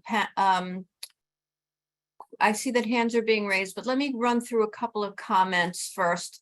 For you, Amanda, when you were, soon after you were finished speaking, Eva said, thanks, wow, you've been through a lot. You're using your experience to make literally life-saving changes in your community.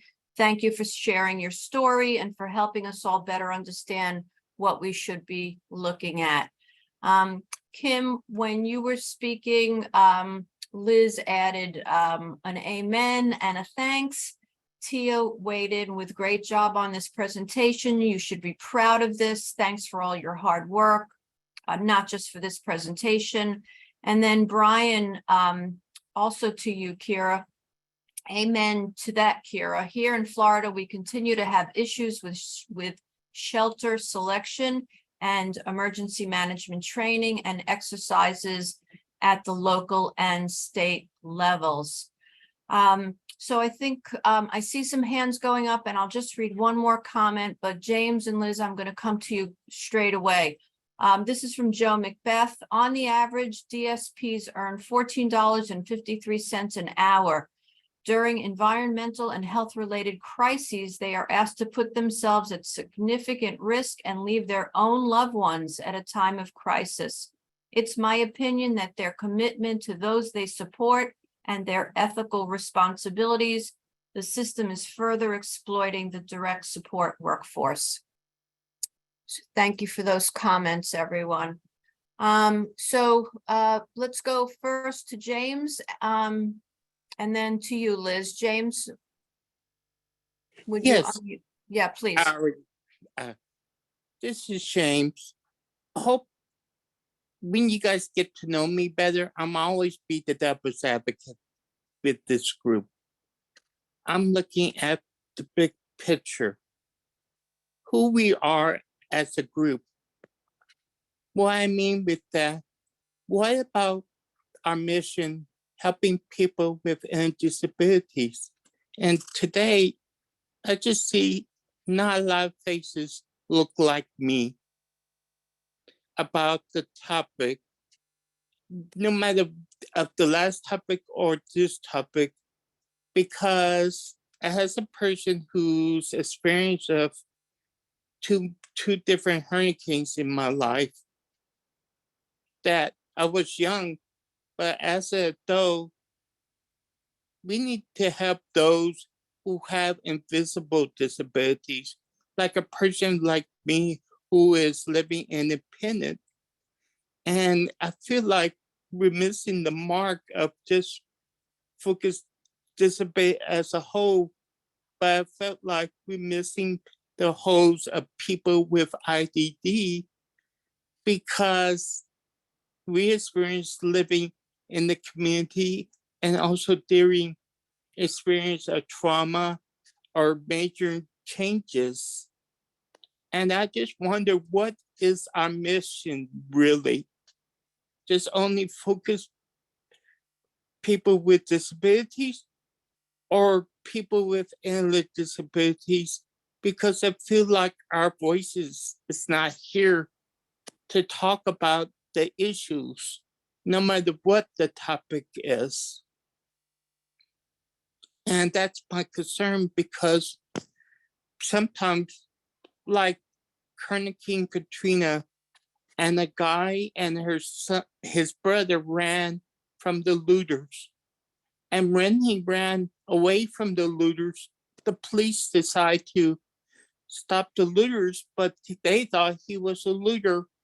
And guess what? He died because the law enforcement did not have the proper training to help persons with IDD from a disaster part of it. Because he was a friend of mine, and his brother was behind him because the person with the disability got killed by the law enforcement because the law enforcement didn't have the proper training during the disaster to help a person with IDD. And it's frustrating when I hear that we talk about disability, but sometimes we forget those who have intellectual disabilities. Thank you. Thank you, James. So I know that your comments are being noted and your concern about, who is at the who is the focus of this conversation, will be considered by the work group. Thank you. Liz, you're next, please. Right, thank you, and thank you, Kim, and thank you for your presentation, Kara, and I'm not good with names, so Amanda. But my concern, and before I begin, I wanted to say that I agree with, so much with what James is saying. We can't forget about people with intellectual disability. But my comment is that about plain language and emergency preparedness. I hope that there won't be another pandemic in my lifetime, but let's suppose there is, or another emergency, or another whatever it is. And I worry that CCG isn't on this call, or I don't think they're at the table. And how can we help them to understand that the next pandemic or the next emergency or whatever will be accessible to people with intellectual disability? Thank you. Thank you, Liz. Just wondering if anybody from the work group or any of the panelists would like to reply or share additional comments at this time. Santa, are you saying that you would like to?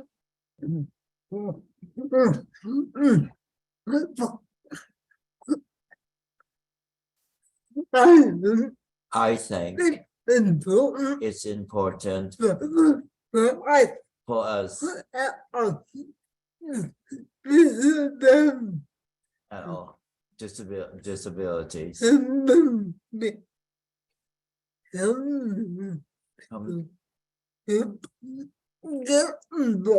come to get involved with we have to prepare before before they have to get involved. We have to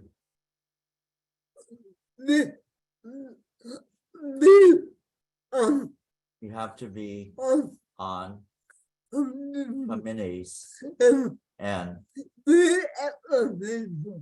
be at the table before the bill pass, before something happens.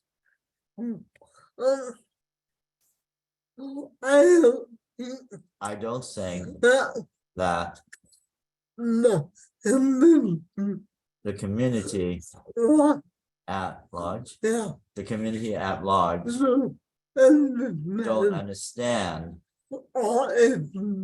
our issues if we are not at the table. That means that we have to go outside of our we have to go out of our community and be a part of everything.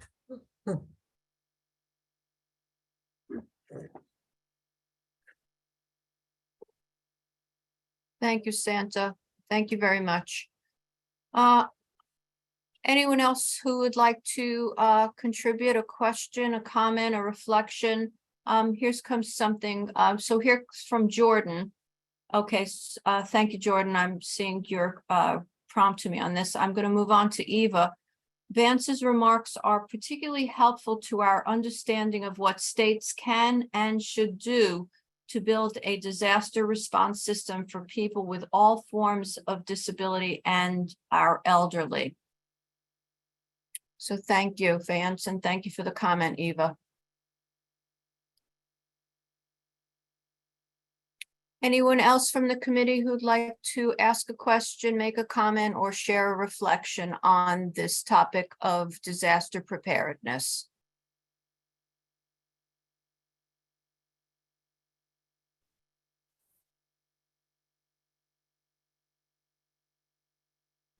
Joe Macbeth, please. Your hand is up. I would, for the record, I would like to kind of merge the direct care workforce during environmental disasters, pandemics, in with the work group, with the workforce work group, because, you know, we hear stories so often from direct support professionals. We even wrote a whole newsletter on direct support professionals during natural disasters, and they need to be bridged. So I think this topic and the workforce topic on this particular area needs to be bridged. Thank you, Joe. Kara Jones. I've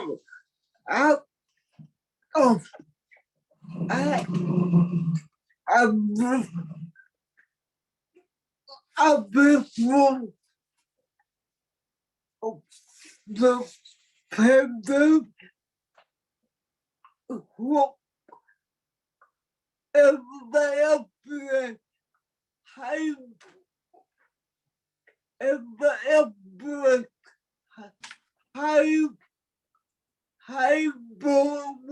pandemic.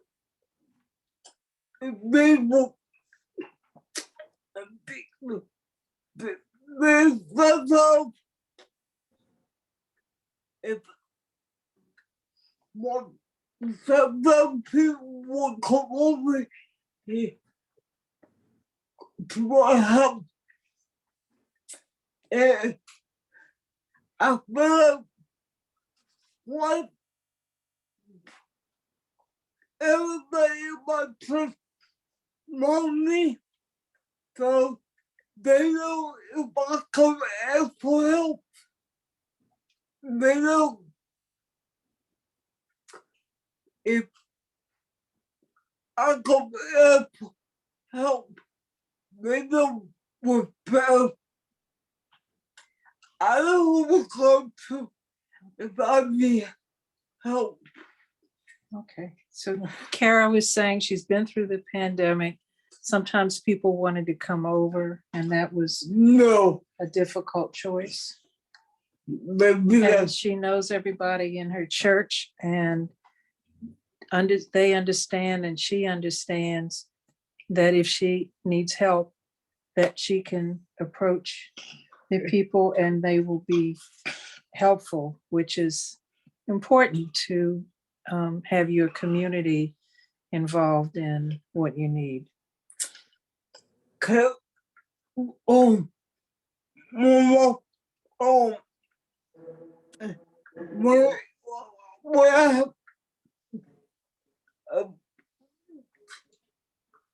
when I have, when we had, when we had one mom pass away, and back come over here, I said, I have to tell them, give me what, give me this help. Because it's charging. So she said when her father passed away, everyone came, and brought food and wanted to help her. Right? But, yeah. Thank Okay. you, Kara. Thank you. And thank you to whoever's making sure that we understand what Kara's saying to us today. Jim, Jim Brett, if you would unmute your microphone, please. Yep. You are, oh, now you're not. Jim, you're on mute. Oh, my now. Good. Can you hear me? Yes. The NCD, National Council of Disability, put out a little semi-report in February this year regarding community development block grant disaster recovery. And I'm going to send this to the committee, but basically there might be an opportunity. I know there's somebody here on housing, representing housing, but we may want to put some language in talking about states should require, when they receive all that federal disaster recovery money, there's something in there for people with intellectual disabilities and how they're treated. I'm sure Amanda is now living in Jacksonville. I don't know if FEMA or HUD has made any consideration saying that someone like her should be allowed to return to her community, because maybe that's where she gets all her health care and that's where her friends are. But I think people who do not have disability, I think they're treated a little differently, in the sense of they do everything they can to keep the people living there to stay there. She's uprooted. She's gone to Jacksonville. So there may be an opportunity for the committee here and to put some language talking about when we have all that money coming in from the federal government to states on when it comes to a major recovery, let's think about people with disabilities and let's think about people with intellectual disabilities. I'm fine with that, but I think there might be an opportunity for us to at least make a statement, because what she went through was horrendous, and she may only be just a small number of people, but it's horrendous what she went through, and it just sounds like there was nothing there from the government to help her. So I'll send this report. Might be some food for thought that people in that committee would have some interest in. Thank you, Jim.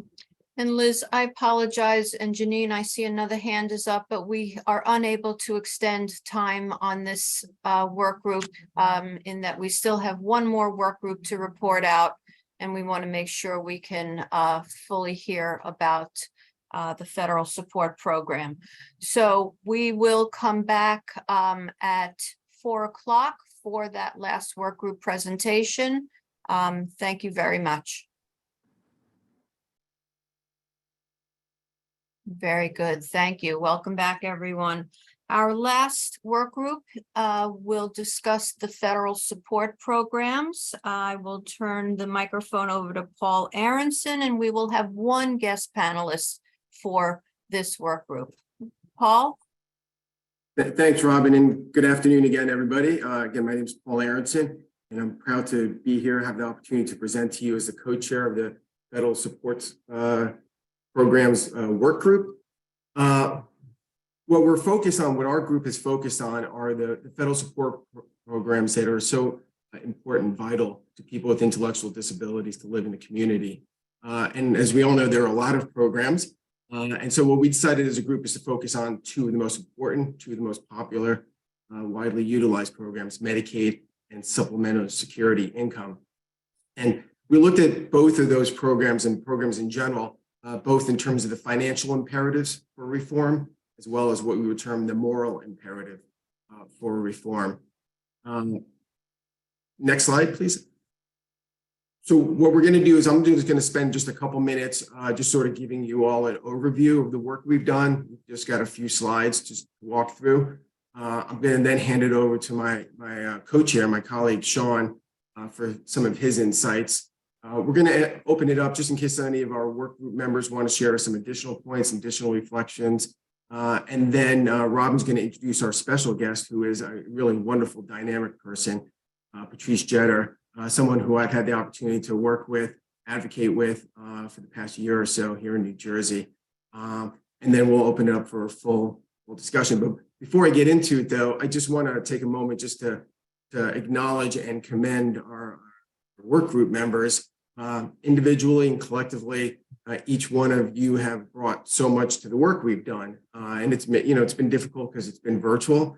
We were, I think, the first group to meet back in December, and we've been communicating off and on ever since.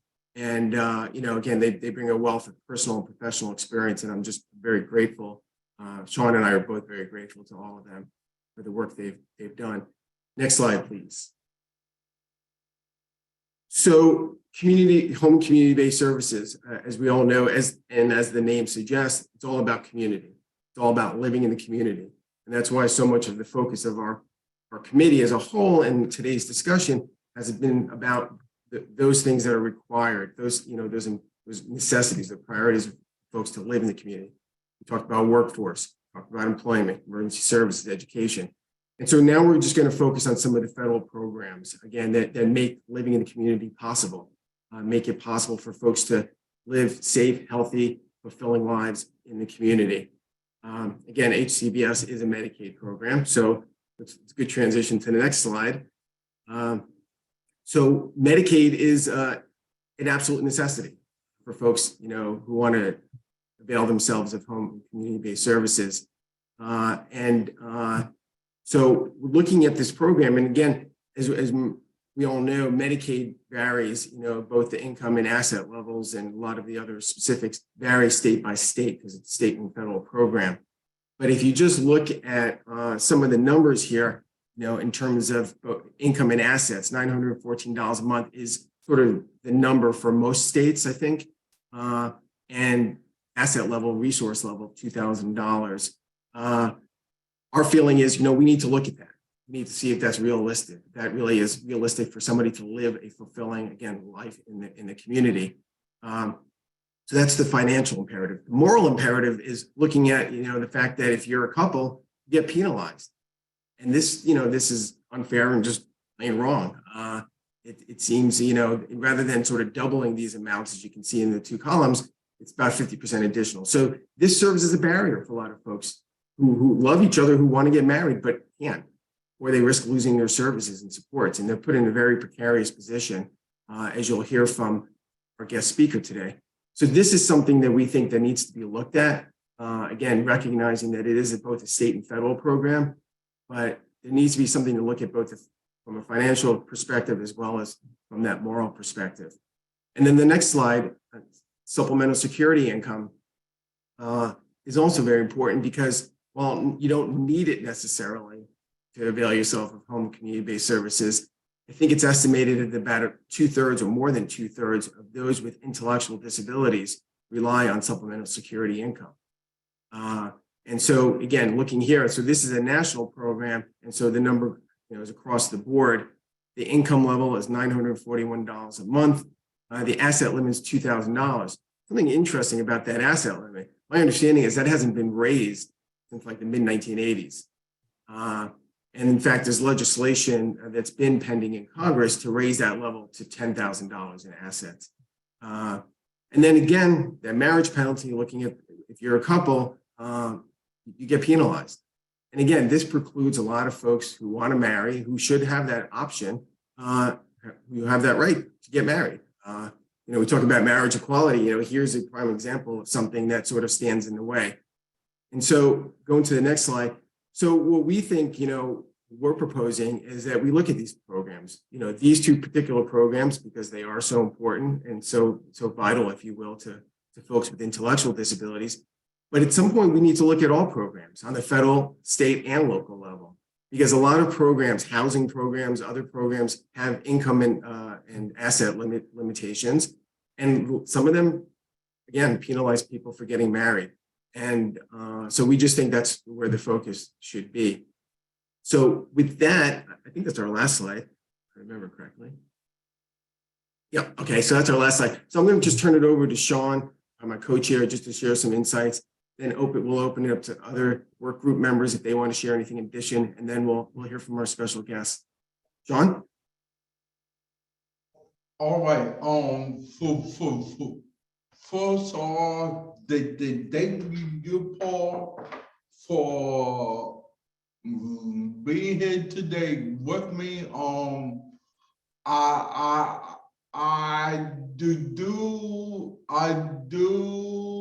want to say that this is very important that we look at this from, yes, a policy issue, but from a human rights issue as well.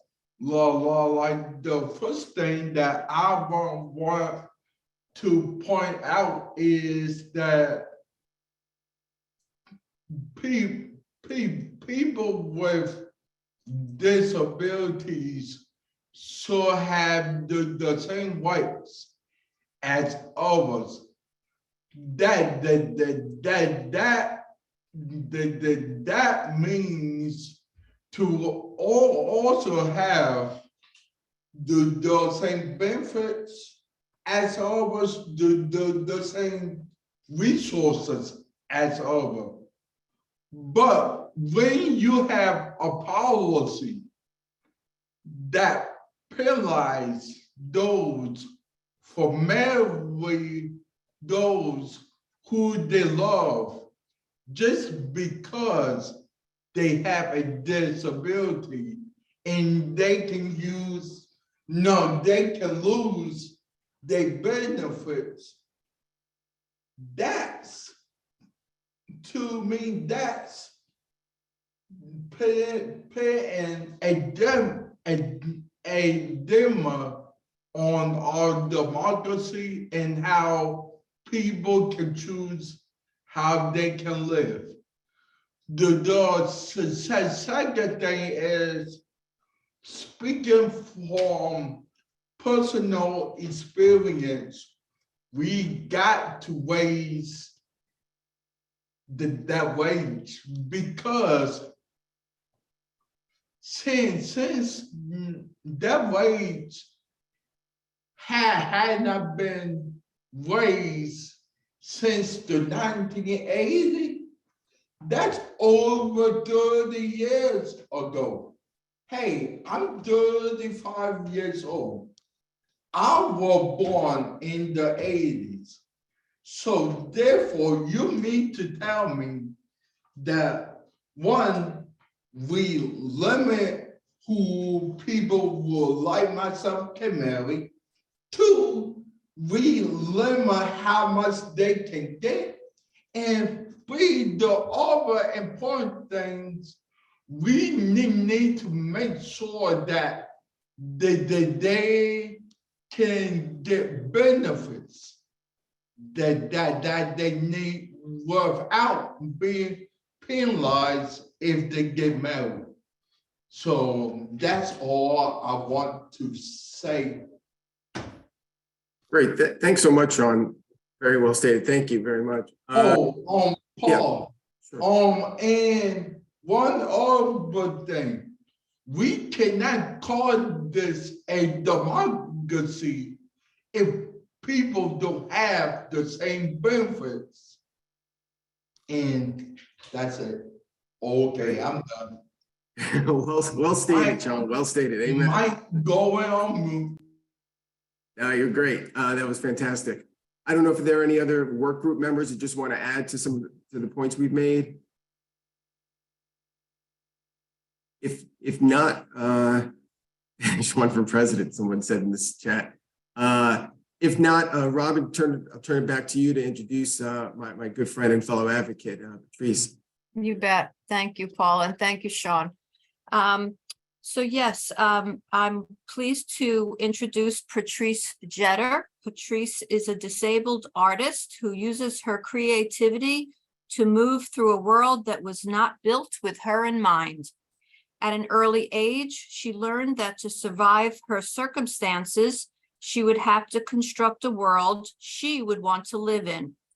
She has been in and out of the state system, institutionalized, and fought disability discrimination for 13 years to become a crossing guard in her hometown of Montclair, New Jersey. Patrice has won over 100 medals in Special Olympics and has competed in a wide array of events, including ice skating, bowling, bocce ball, horseback riding, skiing, gymnastics, and many others. She has spoken in and around New Jersey as an anti-bullying advocate and has acted in a number of theater productions, including a performance at the United Nations. She is a comic book artist, model train builder, and was the costume designer for the rock band, the Moldy Peaches. Patrice developed and hosted The Trish Show, a public access television kids show for many years, and was featured in the Netflix series Worn Stories. Welcome, Patrice. Thank you. My name is Patrice Jetter, and I'm 59 years old. I was also raised by a single mom who also had a disability. So my mom was no nonsense, no excuses, and she just didn't want to hear it. So it taught me to be very independent at a young age. One of the things about having a disability and being in and out of the institution system was a lot of times, because my family lived on a fixed income, we couldn't really do a lot of things. Like we didn't travel far. My mom never drove, so we always walked or took the bus. Our feet were our wheels, she'd say.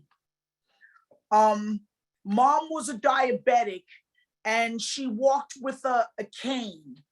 And so we were used to having to adjust to not have sweets at home and stuff. Now, living in the institutions, because I have a high IQ, I had got the lesser of the two evils.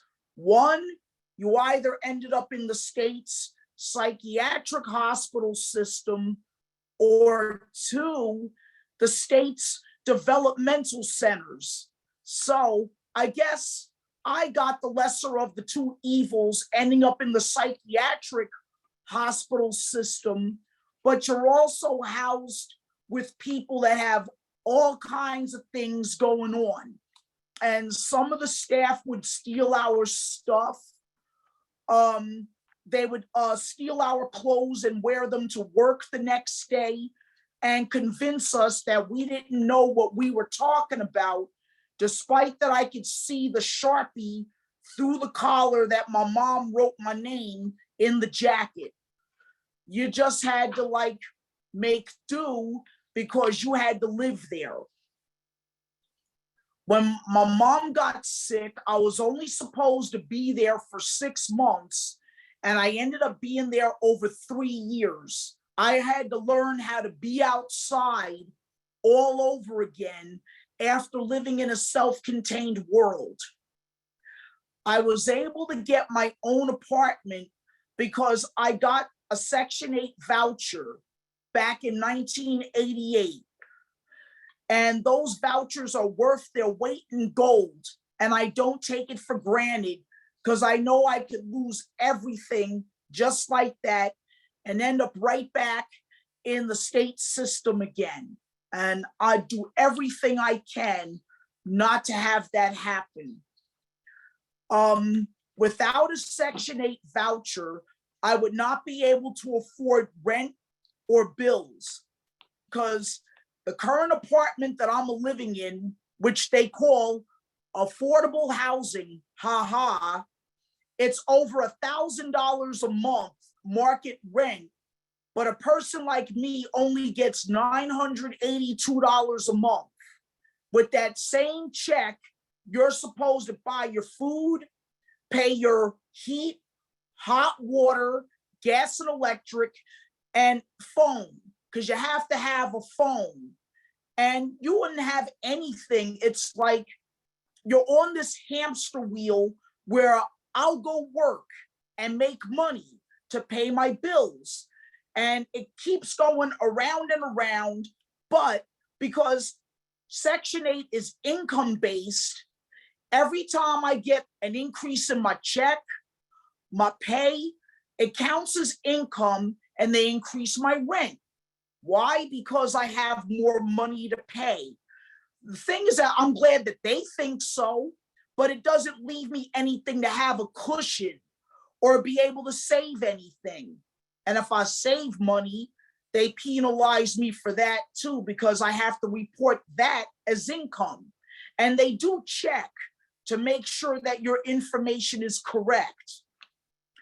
Right now, I'm trying to save money to get a car because ever since my car died, I had to leave my crossing guard job, which I love, simply because it's virtually impossible to get there on Access Link or public transportation. And a newer van would cost me almost $60,000. Even a used one is like 40. Now, if I'm only allowed to save $2,000 in the bank, where am I going to come up with the other $38,000? Oh, and don't forget, you're going to get penalized because they're going to want to know where you got the money from to pay for it. It's not worth losing everything.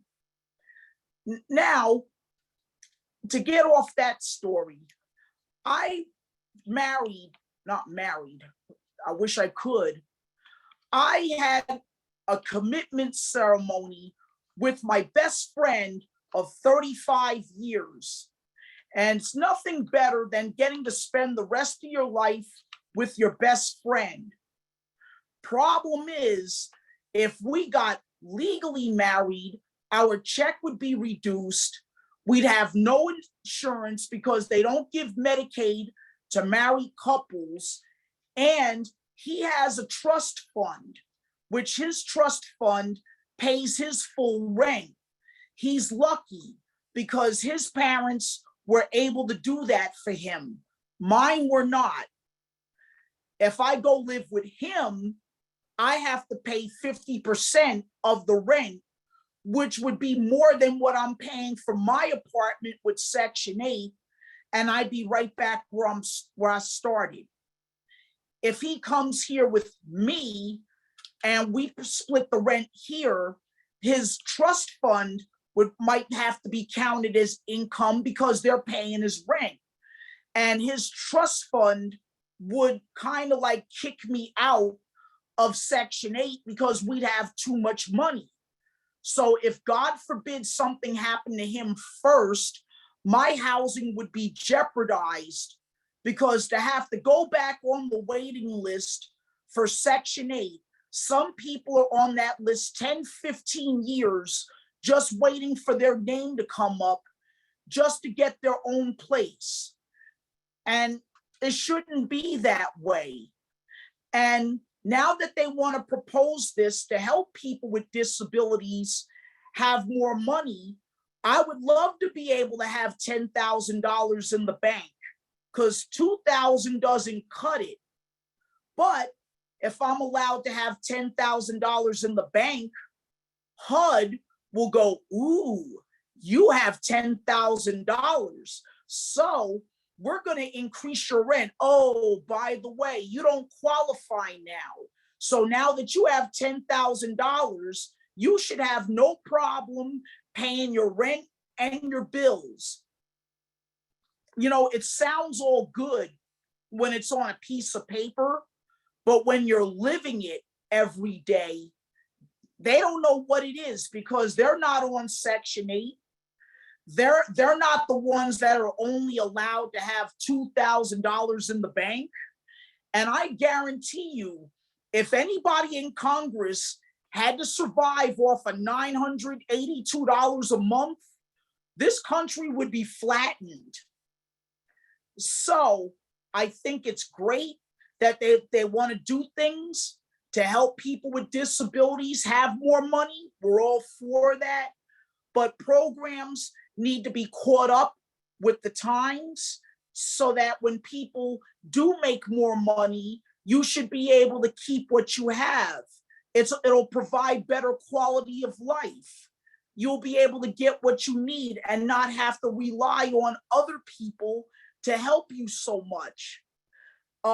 Even people getting married, you know, we just want what everybody else has. But the best part is, it's not going to cost extra to bring in what you have in the relationship.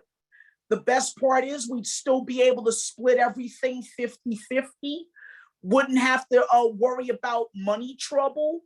Won't have to worry about going to the doctors. None of that. And people like us, that's all we want.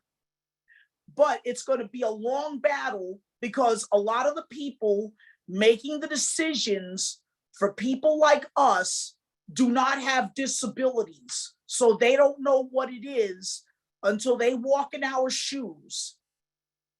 And that's how I feel. I hope my words can make a difference and help. I just want them to take that into consideration, that all these programs need to be caught up with the times. So that's what I have to say. Thank you very much, Patrice. Thank you very much indeed. So we have hands being raised. People have questions and comments for you. Let me read some things in the chat while more people are considering whether they're going to raise their hands. Santa's saying, I feel society doesn't respect us. Liz is saying, love Patrice's story. You tell it to Patrice, Congress. You tell it, Patrice, to Congress. I had to read that with correct punctuation. Tia is saying, this is so sad. More stories are happening every day. Thanks for speaking up and telling others about this issue. Patrice, so sorry this is happening to you. Please keep speaking up. Joe said, what a great and crystal clear presentation. Thank you. And Jordan is saying, yes, so powerful. When people are making decisions without lived experience, they will always be doing it from the system lens versus the lived experience lens. So with that as a background, Sean, I see your hand up, and then we'll go to you, James. So Sean, we're ready when you are. This is why I chose this work group. We got to make sure that this stop. First off, Patrice, I commend you on continuing your work of the fight of the good fight. Keep it up. You is so strong. But we have had to do something about this. This is crazy. This don't make no sense. This need to stop. Like, right now I'm kind of here, so I am going to turn it over to James. I want to challenge our federal partners and also to us that we have a program. It's really great. I think we need to market it, called the ABLE account. I wonder how many people know what is the ABLE account, if people want to raise their hands. I don't know how many people know, because the ABLE account is a way to put money into it without putting yourself at risk to lose your SSI benefits or your SSI Social Security income, because I have 3 accounts. It's been great. I've been saving money. I don't have to worry about Social Security put the fear of God on me, because now I have a way to save money and to build interest, because now I use the money for, like I say, I have 3 different accounts. And one account I save my money for emergency situations. If I got sick or got hurt or something else happened to me, is that you don't have to worry about losing that benefit if you want to use your emergency money to help you. Because I think one of the things the feds could do to make the ABLE account available all 50 states and the territories, because it's a great program.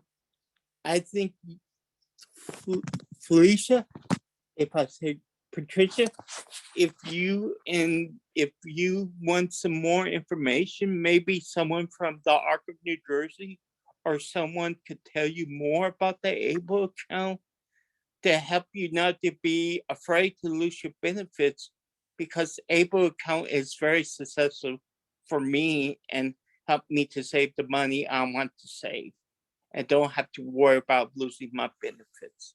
I want to suggest that to you, and also challenge our federal partners, try to make it available all 50 states, not some states, but all 50 states in their territories. Thank you, James. I'm going to read a couple of things in the chat, and then I'm going to ask Liz to unmute. This is from James Trout. Agree 100%. The tired, false, offensive, and insulting stereotype that we people with disabilities are perpetual children is very much with us. Jody Semiraki says, hearing these experiences are so important, and equally, if not more important, is for lawmakers to hear these personal accounts, as many programs can only catch up when the laws which created them catch up as well. Liz, what would you like to add? Yeah, and thank you, Patrice, for speaking up.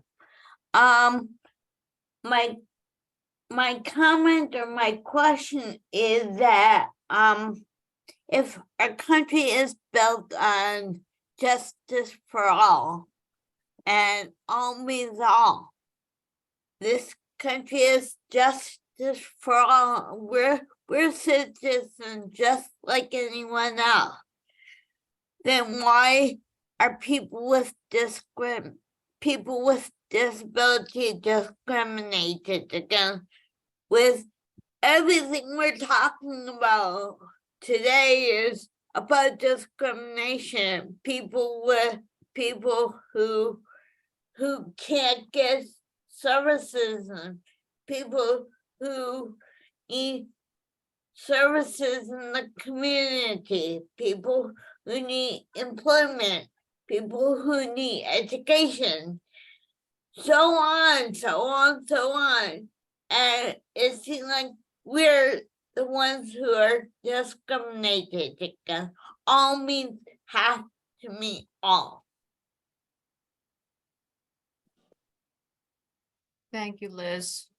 Paul, I'm wondering, I had the feeling you were going to unmute. Did you have anything to add at this time? Yeah, just if I could, just some closing notes on this discussion. First of all, I just want to thank everybody, all of the committee members, but obviously particularly my co-chair, Sean, and the work group members and our very special guest, Patrice, for having this important conversation and for giving us an opportunity to sort of speak to these issues. As was noted, there are good programs like ABLE, the ABLE accounts, which I believe actually came out of previous President's Committee on people with intellectual disabilities, and I think Jim Brad, our chair, was part of that. So in the A, that is a great program. B, shows what this committee can do. But this goes even beyond even just savings accounts and what might work for an individual. This goes across a lot of federal programs, state, local programs. And it's, our view is just, focusing initially on Medicaid, which is, again, essential for home community-based services, SSI, which is very important for many people with intellectual disabilities. That's a good starting point. And then we can sort of take this conversation forward and have, start that review, looking at both from a financial imperative perspective, as well as a moral imperative perspective. Because as my co-chair, Sean, said very appropriately, this is a civil rights issue. This is a human rights issue. So thanks to everybody. I appreciate the opportunity. Thank you, Paul. Sean, I see you raised your hand again. Would you like to say something? I wonder, is there any way that we can work with corporations that develop housings that can provide nice luxury housing for low income people. Jim, but do you think that's possible? Just now that I wasn't here before. It's certain size. What? It's also like the same inside the mixer. Okay. Anybody like to respond to Sean at this time, or is this a takeaway? I'd like to speak to Sean maybe off this meeting and explore that idea fully. There might be some opportunity there, at least addressing it and getting some people's attention is the beginning. So I'd be willing to work with you, Sean, on that. Yeah, that sounds great. Very good. Hey, Robin, this is Paul Boskin. I'm sorry to intrude without raising my hand, but I'm not good at that. Okay, I have a please. I have a question for James about the ABLE account. Is there a maximum amount of saving dollars that is allowed? Yeah, it's like about 120,000 a year. Oh my goodness. That's monstrous. That's great. Kathy, I think you're wanting to weigh in, please. I am, and sorry, my husband actually works for the state treasurer, and part of his responsibility is the ABLE account. So it's been an interesting learning for us because we started way too late, open ABLE accounts for both our guys, but you still can earn too much to jeopardize your per month to jeopardize your SSI. You can't, it's the asset point that actually is there. Somebody correct me if I'm wrong, but Sam actually been working 20 hours a week, making $19 an hour, just no longer does get his SSI, but he can save and you don't have that $2,000 asset limit anymore. So it does enable you to save. And quite honestly, you sit and look at, is that okay? Is that okay? Just whether you have a disability or not, right? If you're able to have a job and get paid and don't jeopardize benefits, that's one thing. It's the savings piece that the ABLE account really does protect. And somebody that knows more about it than me, please So jump let's in. see what we can find out, Kathy. So Jordan is saying that she's agreeing. Jordan is saying you're right, Kathy. Patrice is saying HUD would kill me if I did that. Who else? Kelly Buckland, do you have information to share? I have a question. Yes. Yeah, the other limitation is you have to become disabled like early in life, not. Yes, You and can't that's old. changing, Kelly. That is actually changing in it's going to take a couple of years before it takes effect, but the age limit is changing. Right, right. Because for me, as a person who works on different organizations as my consulting firm, the money would go straight to my ABLE account because I decided to put it there because I wanted there because it's my choice and stuff. And I always put the money in there, then I don't have to worry about SSDI or Social Security look at it because I put the money in my ABLE account right away because it's not. They're looking at how much you make though, not where it is. So I think what I'd like to do is bring this conversation back to the larger issues that have come out of the work group. I hope Patrice can get the correct information that she needs for where she lives. And let me see where else we are with hands raised. I don't see any other hands raised. Paul, I think you gave your closing remarks. Yes, thank you for that head shake and the thumbs up. Yes, me as well. Thank you, Sean. So Jim Brett, our chair, Yes. turn the meeting over to you for Great. closing remarks and next steps, please. Well, great. Robin, you did a great job today. Kudos, well done. You're welcome. Did a great job in moving along. As we wrap up today's meeting, I'd just like to thank all the committee members and guest panelists for their time and their contribution today. I hope that all the members and the public listening learned something new. For me, a few initial leading takeaways from today's meeting. Obviously, if anyone's ever asking why we're on this committee, just think of PJ and think of Alton and think of Amanda and think of Patrice.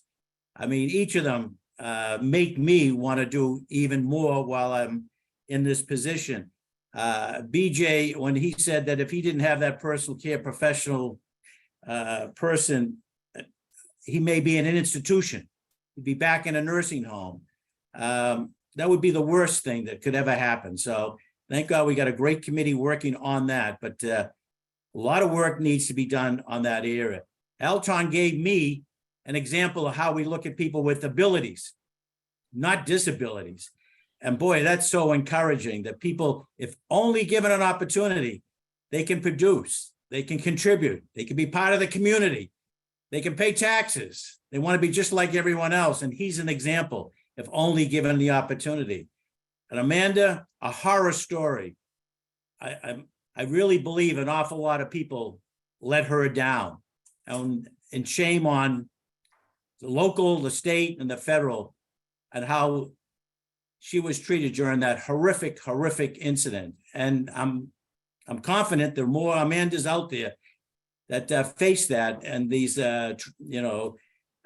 tragedies that occur day in and day out. And then Patrice, the way she just wants to be able to live with somebody that she loves and to be able to provide for him and he provide for her. But we have this obstacle in the way, and it's very unfortunate.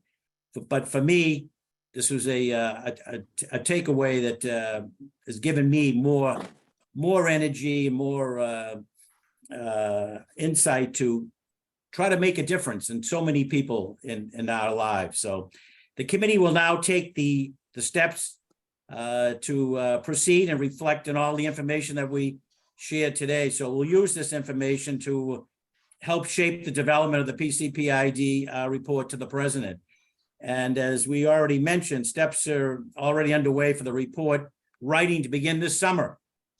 So we will convene as a committee when the report is ready for review during the second half of this year. Today's recording, the PowerPoint, and the minutes will be posted on the PCPID website, and I believe 10 business days. We'll have it posted on the ACL PCPID website by, I believe, Tuesday, May 16th. I would like to close today's meeting to reflect on the life of somebody that many of you may have met. I have met her, you may have heard about her, and that's Judy Heumann, who is often referred to as a trailblazer and the mother of the disability rights movement. Sadly, as many of you are aware, Judy passed away this past March, and she is missed by so many within the disability movement. Just like many of the guest panelists who spoke today, Judy once shared remarks before the PCPID committee.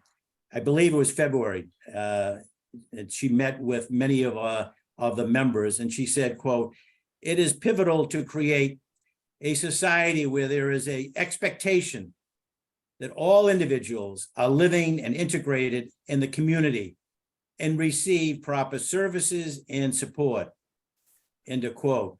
Well, I think in so many ways, our time together today and our meetings continue to build on Judy's legacy and her vision.